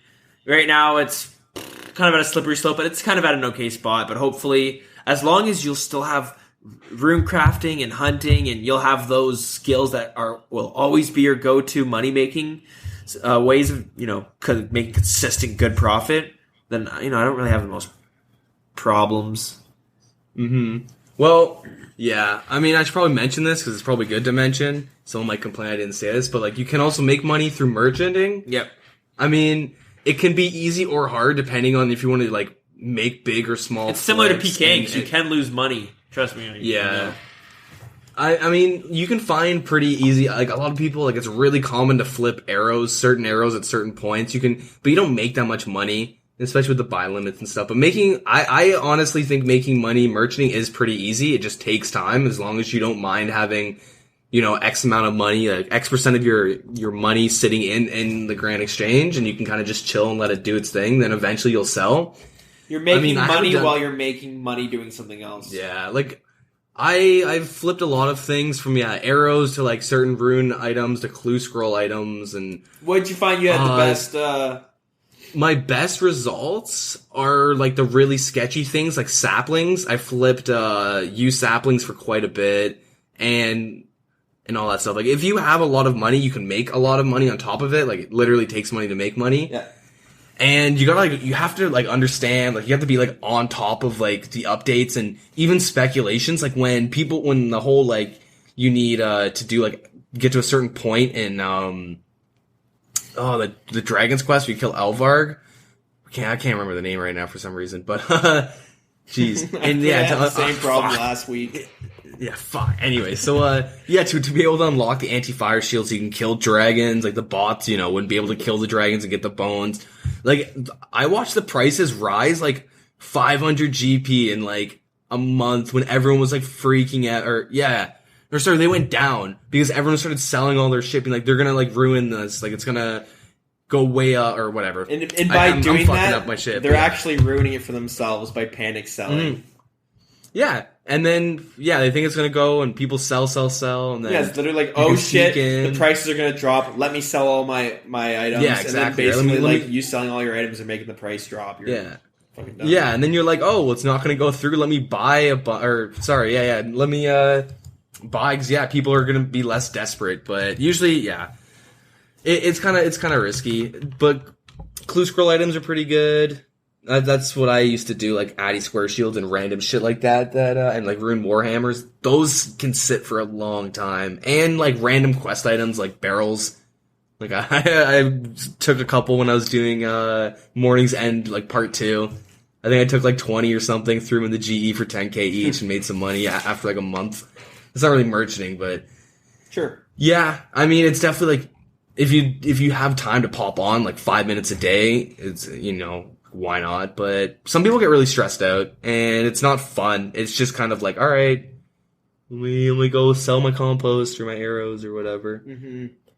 So that was just kind of an overview of like our views on the different styles of money making. We should probably mention dueling. Yeah, I was just gonna say. So we have a little actually funny story. We both have a friend. So I was gonna say. Sorry if I cut you off. No, go on. With dueling, that, super high risk, super high reward. Plus, people get scammed all the time out of it. And people usually look for certain stats and whatever, and only do certain fights. But, I think a big issue, and like me and Dills over here had like a pretty close experience with it, with people get like super addicted to dueling to the point where actually, I think it was today or yesterday, I saw someone be like, can we make an option to opt out of ever dueling again? Yeah, like, cause like they literally will lose their whole bank. It becomes a gambling addiction. 100%. Well, it is gambling essentially. If you have the same stats, like, especially since people, you can sell RuneScape money. Yeah, people will always come up with like, oh no, like I'm really good at staking because I understand like the PID mechanics. Like I know when I'm gonna get the first hit or when they are, even though it's like, it's actually random now. It's not based on connection. People like they think they know, like they have these like little secret like ways to cheat out like people but like it doesn't work. It's a coin flip pretty much every time unless you're scamming or getting scammed. And the thing is understanding that's a coin flip, because when you get this mentality that you figured out the system, that's when you're gonna get cleaned out. Yeah, you're like, man, I lost 3 times in a row. I can't lose this time. I am gonna bank my whole bank, or bet my whole bank, and then boom, you're broke. Yeah. And like, if you look at, like, people always look up to certain people who duel. Like, I honestly don't know any names, but there are some people that have like billions and they just make so much money in real world trade, they just buy an Audi or something. You know what I mean? Like they just they cash out and they get banned. Like, whatever, I made 30, 40 grand. But they don't understand, and I've tried to explain this to some of my friends that go in and get into dueling, is that it's literally a food chain of just coin flips. You start off at 100k, let's say you win, and you keep winning and losing, but now you're at $1 million, keep winning and losing, now you're at $5 million, so now you're doing $1 million stakes, and you're winning and losing, but you're taking money from people, right? So for you to get from 100k to $1 million, like, you pretty much just took 900k from other people. And then, like, it's like a food chain. You're just, like, going up bigger, bigger, bigger. And then eventually you're just going to get knocked down and get reset, or you're going to have nothing, or And to get to, like, 10 bill or even, like, 100 mil, like that, the chances are, like, so slim that, like, it's not going to happen. And people literally quit because they don't become, like, a power player from dueling, which is, like, it's quick, easy money, and people just get addicted to it. But, like, I don't know if you want to start off with our... Well, this is my problem with the duel arena, and this is what I tell everyone, because... everyone. I tell, like... Anyways, it's... If you ever want to quit RuneScape, and you're super addicted, like, drug addict addicted, then start staking, because staking will ruin the game for you, and you'll find no other way to enjoy the game except for staking. So, because the problem is you start staking to get some extra money, but when you start winning the money, it becomes the best money making method. I just made $5 million in 5 minutes. What other method can you tell me will make that much money? But by the way, I lost 10 mil 5 minutes before that, but we're not going to talk about that.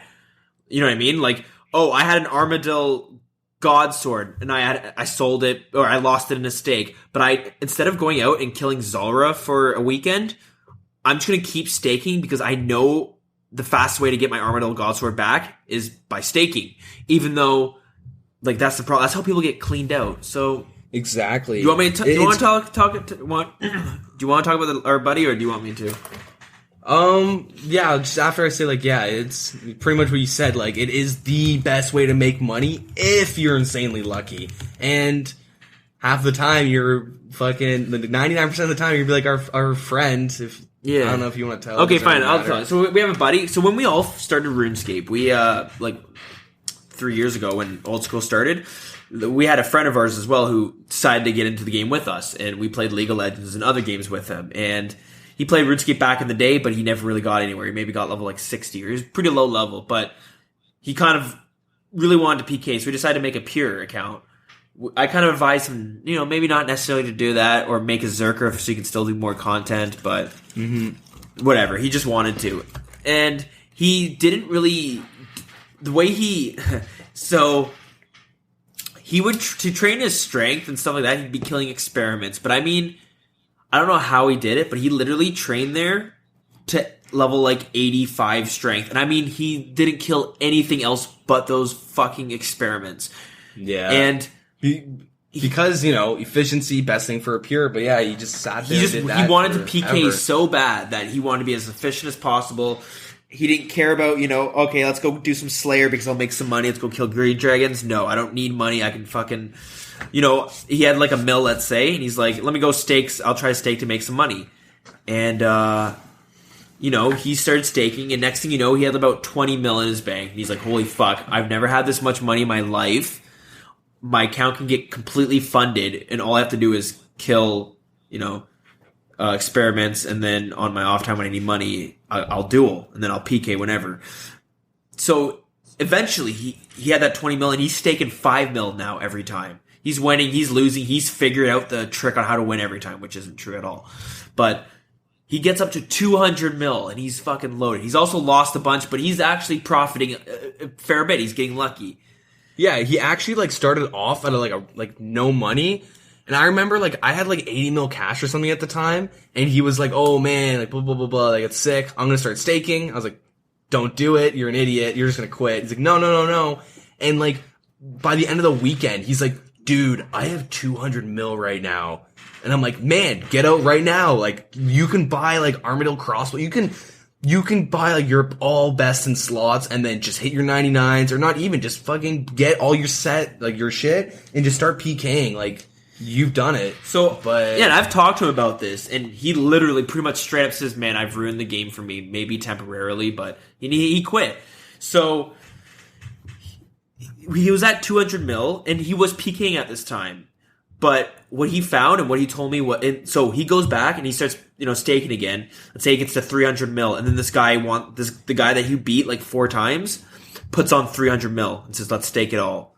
Our buddy goes, fuck, I don't know. You know what? Let's do it. I've won a bunch before. I might win again. So he stakes it all. He goes in and clicks. He starts to fight, and he's watching, and they're fighting it out. And he actually wins.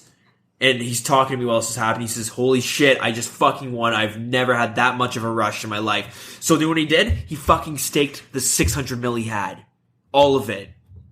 And then he lost it all in that stake. But he told me, he was like, I have never felt a rush like that in my life, where I literally know that I'm going to lose everything I've worked for. Like, this is a couple $100 of real life money that I could lose, even though it's in a game, so whatever. But still, like, man, 600 mil, like. But what he told me was he couldn't PK anymore because PKing wasn't exciting to him. But staking 600 mil and being like, I just gotta sit back and watch to see if I'm gonna hit high enough. Oh my god, the guy hit a 19, and then he said he'd be shaking, like, holy fuck. And then you're hitting zeros back and forth, and he's like trembling, like, come on. You know what I mean? You lose. But he still had that, crazy, excitement and nervousness, which he says he isn't able to get from the game anymore because I guess, he's, what's the word I'm looking for? He just nothing. I don't know. He turned RuneScape into just chasing the dragon. Yeah, and so he was supposed to do this podcast with us. He was going to be our third guest, to be honest. But then that all happened, and he quit. He just stopped playing, and now he's playing poker. So there it is. Yeah, I mean, see, that's scary because, like, well, he does have a pretty addictive personality. Like when he first played RuneScape, he was on it like all the time. I'm like, man, this is sick. Like we got a group of 3 people. We can go PKing and shit. Even though he's a pure, but fuck it. Well, like it'll be a lot of fun. And I remember like when he was like pretty much just saying like, yeah, and you get on for 30 minutes just to kind of be like, yeah, see you guys, I'm still playing. And I was like, that week I was cranking out strength, like just doing like NMZ, like flicking my HP, being as efficient as possible with my strength and shit. And then by the end of the week, I'm like, yo, dude, let's go PK and shit. And he's like, man, like maybe later. Like he just couldn't do it. Like he turned RuneScape into like literally gambling, and it's like that's the kind thing. of you'll never be killing you'll never be killing bosses because I can make more money at the dueling arena. You know, you'll never go do something fun because it's more exciting at the dueling arena. So we'll end it at that there because just try to stay away. If you do it, literally pretend like you're going to a fucking casino. When I go, I bring out $500K. If I lose this, I'm not going back. But the problem is I've dipped into my bank a few times, but literally treat it like a casino. Go in to have fun. Be prepared to lose all that money. Yeah, that's the thing with the casino though. This is why I don't duel though. I've gone to the casino I think 3 times, and every time I've either broke even or I've made money, and it's like not a lot. Like I always go in and I have $100, and it's just because it's just for fun, right? And I'm willing to lose it, but I either come in like $100 and a free dinner or something, or like I'll come out with like 200. I always somehow just get lucky, right? I just play war the whole time just because I'm like, let's see if I can figure it out. Let's see if I can go Rain Man on this bitch. Yeah. Like it's just fun, and plus it's you get to talk to the people. And whatnot. It's good. It feels nice to walk away profit, even if it's like $2. But even if I if I were to ever go dueling though, like I could see myself like losing my bank and quitting. Like let me just say this quickly. I went in with 300K. I was up 2.5 mil, and decided to stake it all in one more stake and lost it all. So, and then I ended up dipping into my bank for another 300K. So I went past my limit. Yeah. But anyways, there's your money-making methods. Tons out there. Maybe eventually we'll go into specifics.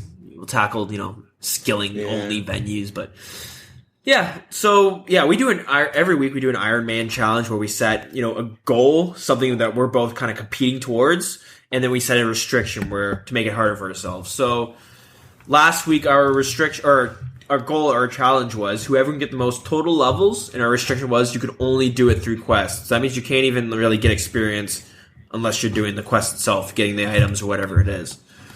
Yeah. And the losers normally, we put in 100K. After a certain point, we haven't really figured it out. Maybe when we hit a milestone of first full barrows set, we'll do a drop party, and all the money that we've kind of funneled in, we'll have a drop party, make a little event out of it. That'd be kind of fun. But yeah. So we kind of rambled a bit, but take us through your plans for this challenge. Take us through your week. Problems. So, actually, in the beginning, and I think this was like a blessing in disguise. I think in the beginning, I was pretty busy, so I pretty much cranked out like all the hours in one sit-in. And when I freed up time, I got some shit done, and I wrote out like a general plan that what I thought would be a pretty good idea. So what it was I started off in Lumbridge. I picked up Cook's assistant.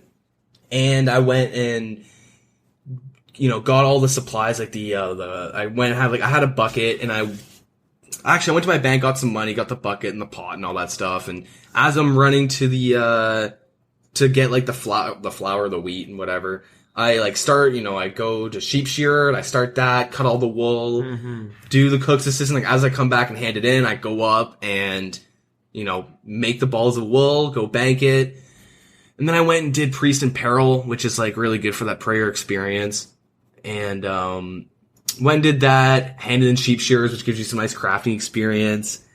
And then what did I do? I went to I think this is at one point I was supposed to pick up Rune Mysteries, and then when I had to go to that tower for Priest in Peril, or not Priest in Peril, Restless Ghost, sorry, I was supposed to go and do the Rune Mystery stuff. So when I went to Varrock to go do, the museum stuff and all that, I was gonna go and continue on the quest and, you know, whatever. I had like a pretty good plan. I forgot to do that. It's not really a big deal. But yeah, I go and I do the museum, which, see, at the time, like we talked about, we said mini quests were fine, and I thought this was a mini quest.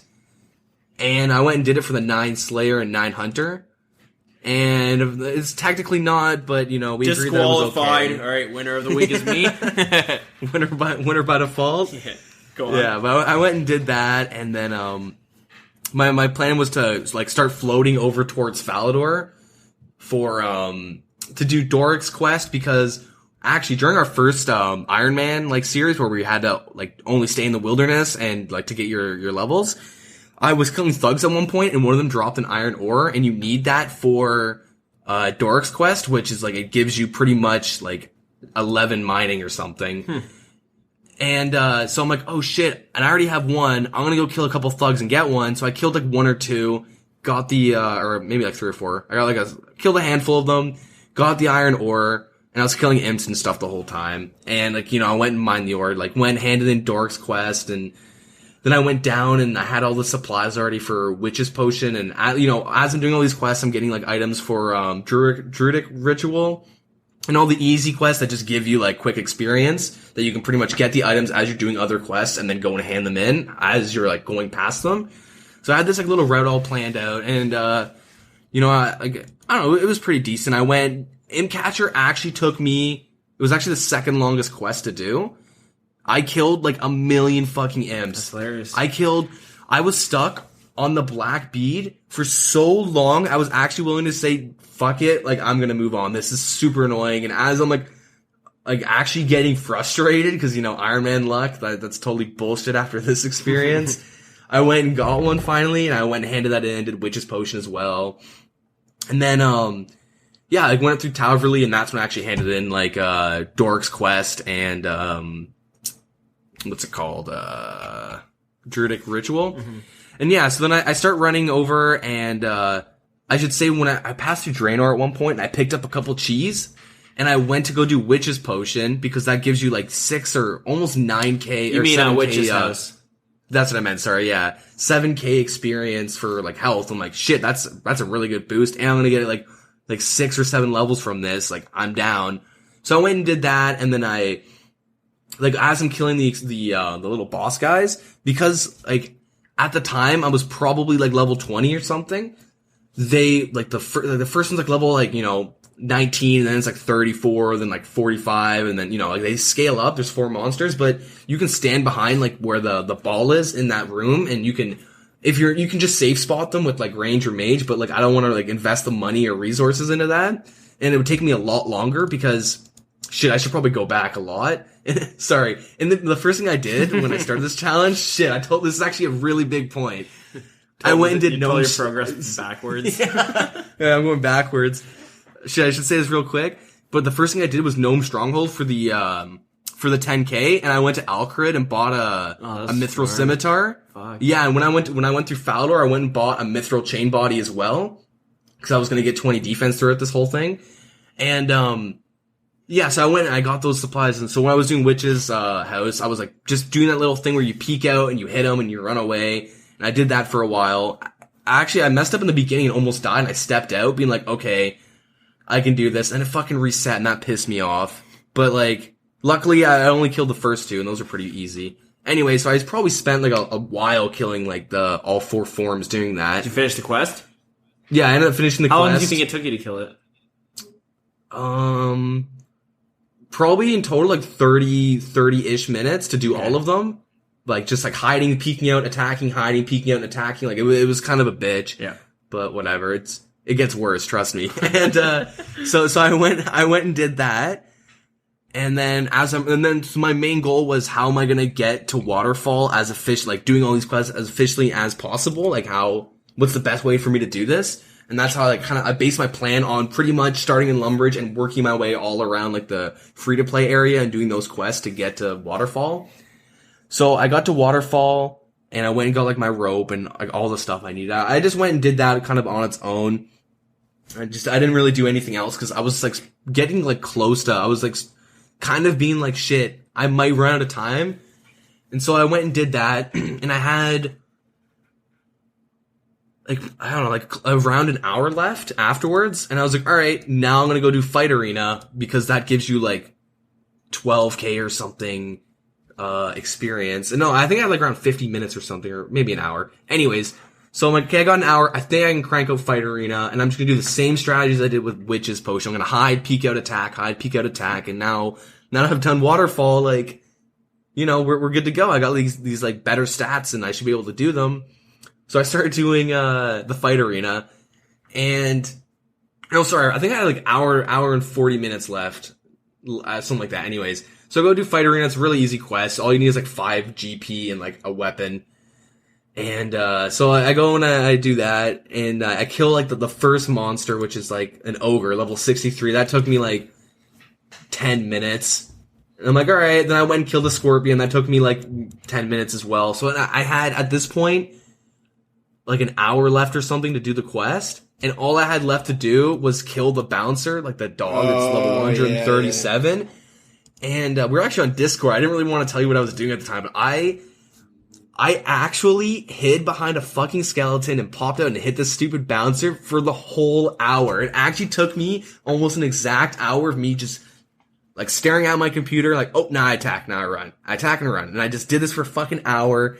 And, actually, I didn't even have enough time to hand in the quest, which, isn't even a big deal, though. Like, I got it done, and as we start our next challenge, like, I'll go and hand in, like, that quest and get the experience, which will be a nice little boost, but I was getting so frustrated while I was doing that, like, oh man, that pissed me off, but I got it done. All I have to do is hand it in during our next challenge, so that's good. And yeah, that was my run. I think it was pretty good. I ended up with, like, 15 quest points. I got some key quests like Druidic Ritual and Waterfall and Fight Arena will be done, and yeah, got those. Those are pretty much the only useful quests, but whatever. Yeah, I have a feeling I got destroyed in this one because fucking I had thought I had the best plan in my head where I was like, you know, I might not win this challenge. Oopsie, I might not win this challenge, but you know, next week I'm gonna fucking obliterate them. Like I was just like, I'm gonna win every challenge after this one. So my plan was to do all the quests up to Fairy Tale Part 2. Obviously, I wouldn't do most, be able to do all of them, but I want to do as many as I could up to it. Oh man, that would have been.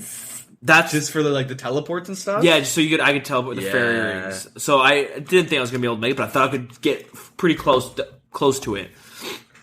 So I decided to do it. It's Restless Ghost, and then Priest in Peril came around, where you need to kill a level 30 dude.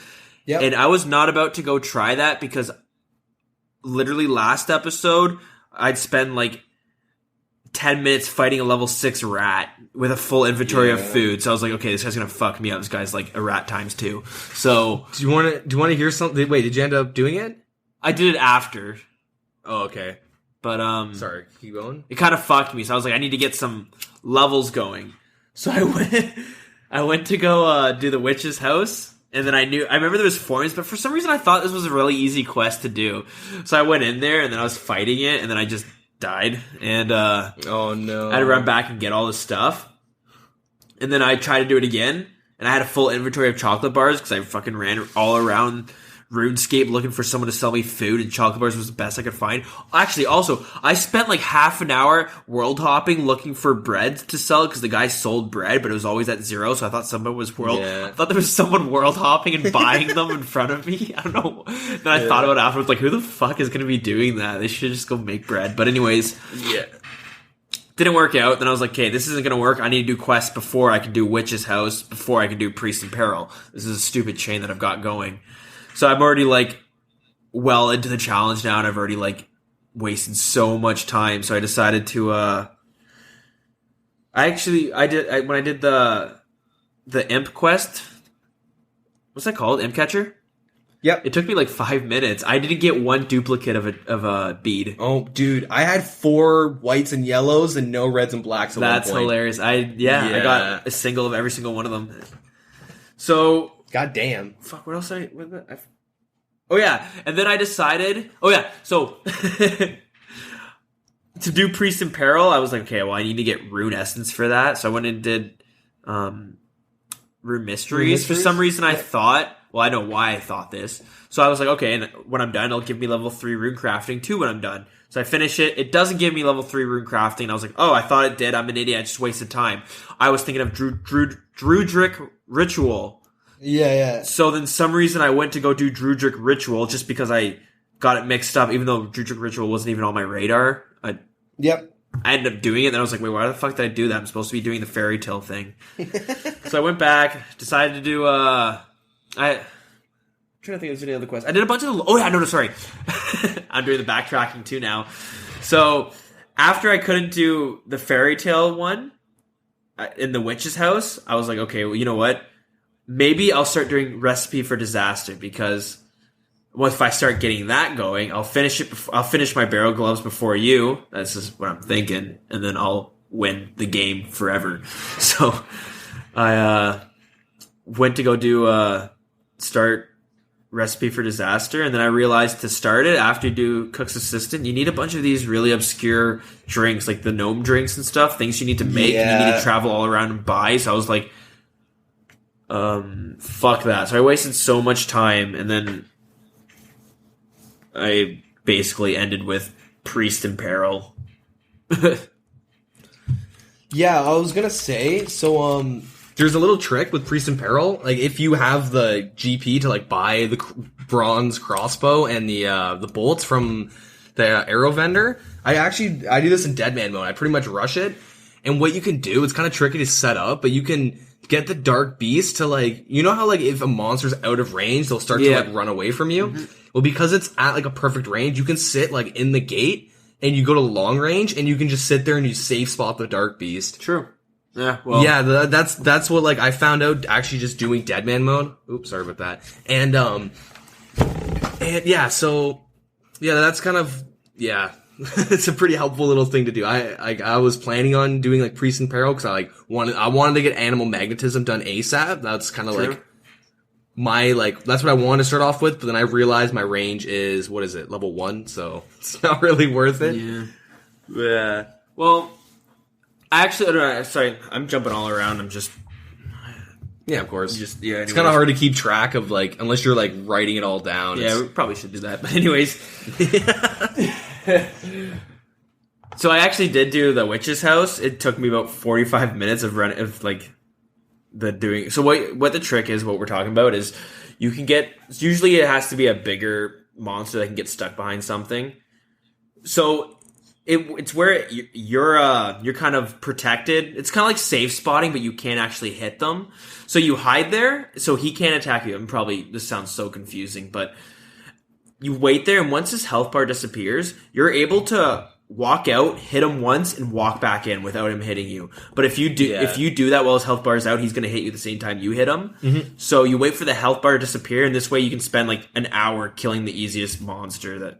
Whatever, but it's a way to bypass some things as an Iron Man, stuff like that. Like, I believe people do it for Chaos Elemental. I actually don't know. Someone just mentioned it to me when they saw me doing it during the first Iron Man thing. But yeah, essentially you can just the way like how the game is set up on essentially a grid and everything's on a square, you can get monsters on like trees and fences, and like I was doing with zombies and skeletons and stuff, and you can kind of like hide on a make them go on a diagonal so they can't hit you, and then you take that step and hit them and walk back, because just the way the game is, like you're not like always hit them first, and you just get the first hit, right? And then you can step out before like their auto attack sets in.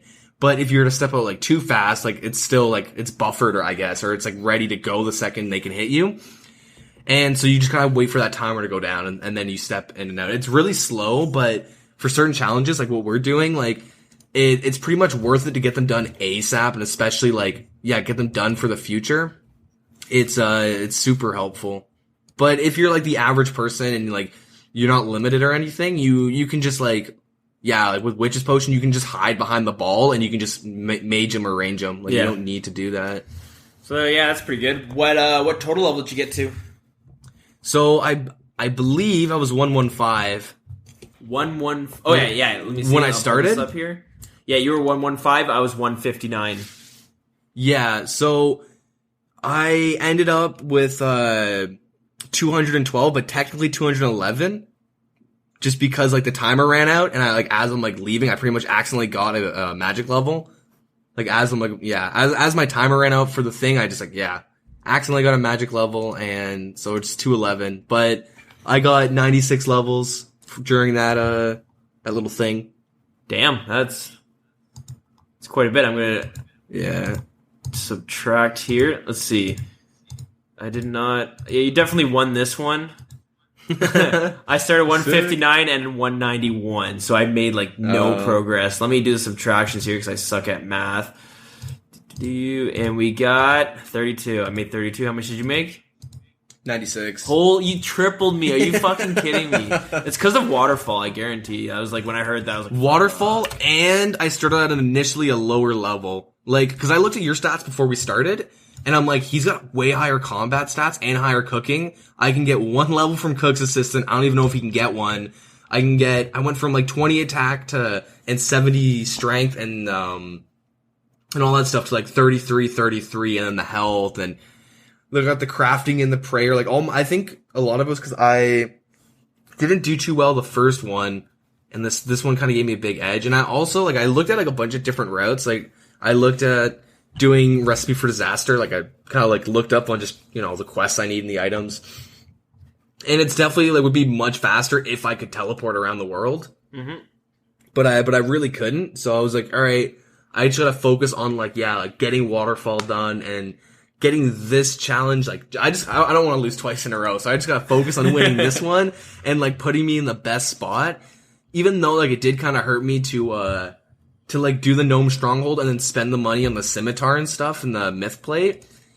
Just because like, now if I want to train magic, I'm like at a really big, that's true. That is like, that 10k actually is so huge. Even though I think I have like 6k left, like that's helpful. But like, the fact that you can still go get that 10k and like mage, you can get a lot of magic levels out of that, and I can't, definitely. which is a pretty shitty thing. But I mean, like I'm pretty happy. Like I've gotten like really good progress this one, and once I'm able to hand in what's it called? Fight Arena, that's 12k more experience, which I don't even know what that would leave me at from 33. But it's tell us what your bank's worth. We're gonna just calculate our bank's worth just so you guys can see us. Yeah, so my bank total, like everything, is 46k. What? Yeah, dude. What the fuck do you have that's worth so much? Man, did somebody hack my account? What the hell? I got 16.7k. I'm pretty sure my most expensive items are the fucking Iron Man armor. That's a joke, obviously. So here, I can actually run back and like double check. But it's 46k. It's a lot of it is pretty much 10k of it is from True. The Gnome Stronghold, and that's including pretty much the Myth Scimitar and the Chain Body. Also, doing Thugs, I got 1 or 2 Renars from that. Okay, yeah, I was gonna say I have 1 Renar, and that's like half my bank. Yeah, that's a big bonus. I have Law Runes, I have some Nature Runes. Okay. I have like 1 or 2 Coal, which isn't too much. I have like Hairlanders, and I got like random little. Oh, sorry, I should say a big thing from Waterfall actually, getting the Mithril Seeds. Right. Oh yeah, and the diamonds. That is. Oh yeah, and the diamonds too. Yeah.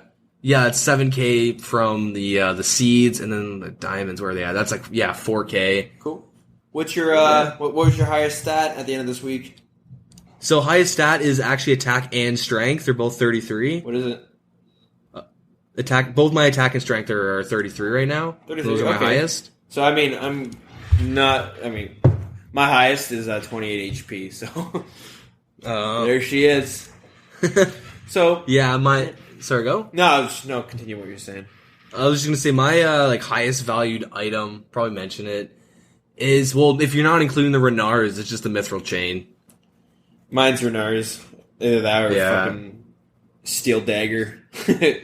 Not even kidding. I think that's the second most expensive. Yeah. Cool. Okay, so I guess you win this week. I'll tally this in. We're both negative 100k, so we both won. We're 1-1. We both won. And all right. Okay, so what we're thinking for next week, we're gonna change it up a little bit. The goal or the challenge is whoever can get the single most expensive item. You have to get it this week, so it could be a Ranar, or it could be a Dragon Chain. Won't be, but it could be. So there If is it would, that'd be a tease. yeah. The restriction is the item has to come from a monster drop or a clue scroll, something like that. Yeah. So- No, like buying it off. Hey, I conveniently found like a rune two-hander on the like general store in Varrock. Clearly, you just sold it on your main or some Can't shit. do Like, that, yeah. No, you know what I mean? It'd be No. more like doing Gnome Stronghold than going not Gnome Stronghold, Security Stronghold, and then going to buy like an adamant two-hander and being like, "This is my best draw." Yeah. Bullshit. Yeah, it's got to be from a monster or like clue scrolls in a single item or skilling. So- or skilling if you want to. Hey, I got one shark. yeah, okay. That's We'll sick. throw skilling in there, but Yeah, I swear to God, one of an item. if your item is like a log of some sort, I'm gonna snap. that'd be. You ruined it. You ruined the podcast, man. We're shutting it down. It's over. All right, let's that should be fun. get Ryan over his addiction and let's get him in here. So, yeah, this is gonna be fun to do. The only problem I see is choosing a monster. I have a feeling I'm gonna be bouncing around, having no idea what to attack. I guarantee you there are people that are like listening and they already have a good idea on what I'm gonna do. Like the second we start talking about it, I'm like, I'm down. Like this, I already know what my game plan is. It's just like, if this works, like I am actually in like such a good spot. But if it doesn't, then like a Renard is gonna be my highest item. No, that's how it's gonna be. And also the value has to come from. It's gonna be the OS Buddy GE. You okay with that? Yeah. We'll go with the OS Buddy GE value. Okay, cool. So we'll go with that. Yeah, that's fair. Cool. So I guess is that about it? You got anything you want to mention about your Iron Man or what you foresee coming near the end of this drawn out, rambled on podcast? I want to tell you. I'm not going to tell you guys what I want. I really want to, but I'm not going to. I don't know. I'm really excited though. I have If an I idea win- of what you might be thinking. Yeah, you probably know. I think everyone probably knows, but whatever. Next week you guys will know for sure though. Cool. Okay. Yeah. I don't know what I'm gonna do. So yeah. Okay. We're gonna bring this to an end, to a close. We kind of did ramble on a bit. It's a problem with RuneScape, man. We've played it for so long. We could talk fucking days about things that happen, things we want to happen, things we like, things we don't like. But so yeah, we're fresh new podcast, and we're trying to get things started with kind of a giveaway. And so far we're planning for around a couple episodes from now. We're playing a song at the end of last episode and this episode and the future episode. We're playing the song. If you can tell us what song that is and send us an email with your username, send the email to thewildernesspodcast@gmail.com, and it'll make you eligible to win a prize. Next week we'll reveal the prize. Does that sound good? Yeah, I mean it'll be pretty exciting. Cool. We'll do that. It'll be something nice without having to do too much, just for listening, just for being a part of it. Cool. And emailing and knowing, the song. Yeah, Just exactly. that For shit. being a RuneScape song professional. Yeah. Something like that. All right. And yeah, so, and you guys can follow us on Twitter if you want to check things about that. But, and yeah, feel free to email us, guys, and we'll read your emails on the podcast and answer questions, or even if it's things about your personal life and stuff like that. We'd be happy to read them. We actually did get an email this week, so that's been fantastic. So thank you for writing in. And he says, "Hey guys, I've been playing RuneScape for about 10 years on and off. I started playing OldSchool RuneScape when it first came out, and I've been really enjoying it for months at a time.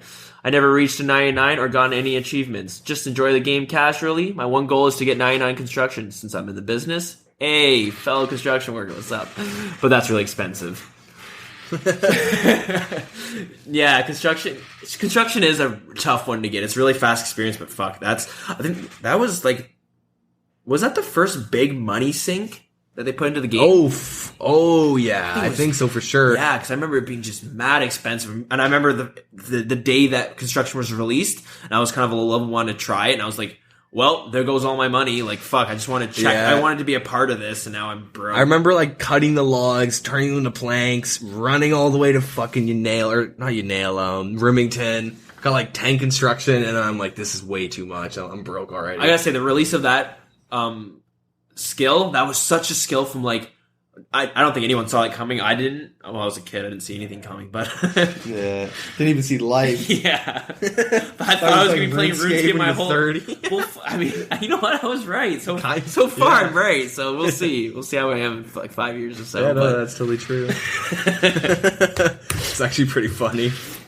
Yeah, no, that was a really unique and awesome skill. It's not something you really profited too much. It was fun and cool skill, but yeah. I'm just saying, once you hit 50, like, that's when construction's actually really useful with all the home portals and all that shit. Especially with the recent update that they had a month ago, I think it was, with their new regeneration pools and the and they're also talking about having more teleports to like the woodcutting guild and stuff like that. I can't remember. Oh, really? I think they had a be pool. awesome. Yeah, no, I can't remember what it is. You can look it up, but I think it's for construction related only teleports. So yeah, fantastic. Yeah, thanks for writing in. And you guys can write in at thewilderness.podcast@gmail.com. I already said that, but there it is again.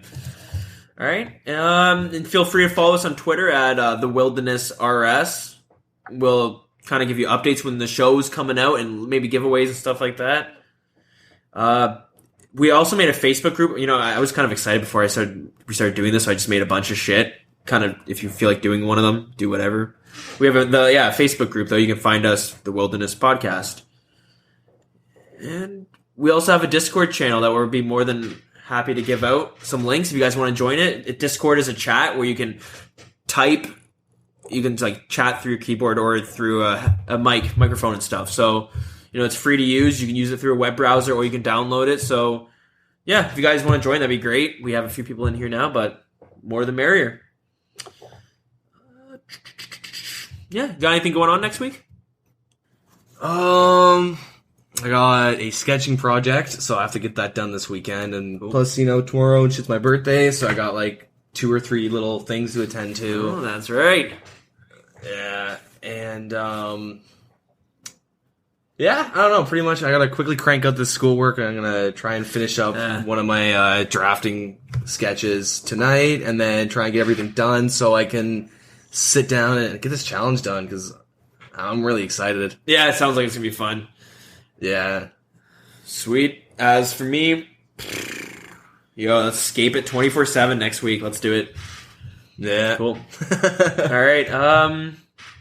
And we'll bring that to a close. So we rambled on. Let us know if we go too long or if we ramble too much. We'll try to work on it. Or if you guys want to go on longer and you want more rambling. All feedback, negative and positive, we would really enjoy. We'd really want. It's the only way to like up the quality. Yeah, because we will hope to improve with each podcast. All right. So it's a big goal. Yeah. Thanks for listening, guys, and come out next week to listen. And have a good night. This is episode 3 of the Wilderness Podcast. Yeah, take it easy. I'll be 1 year older next time you guys see me, so it'll be pretty exciting. Ooh, finally be an adult. We've always dreamed of this moment.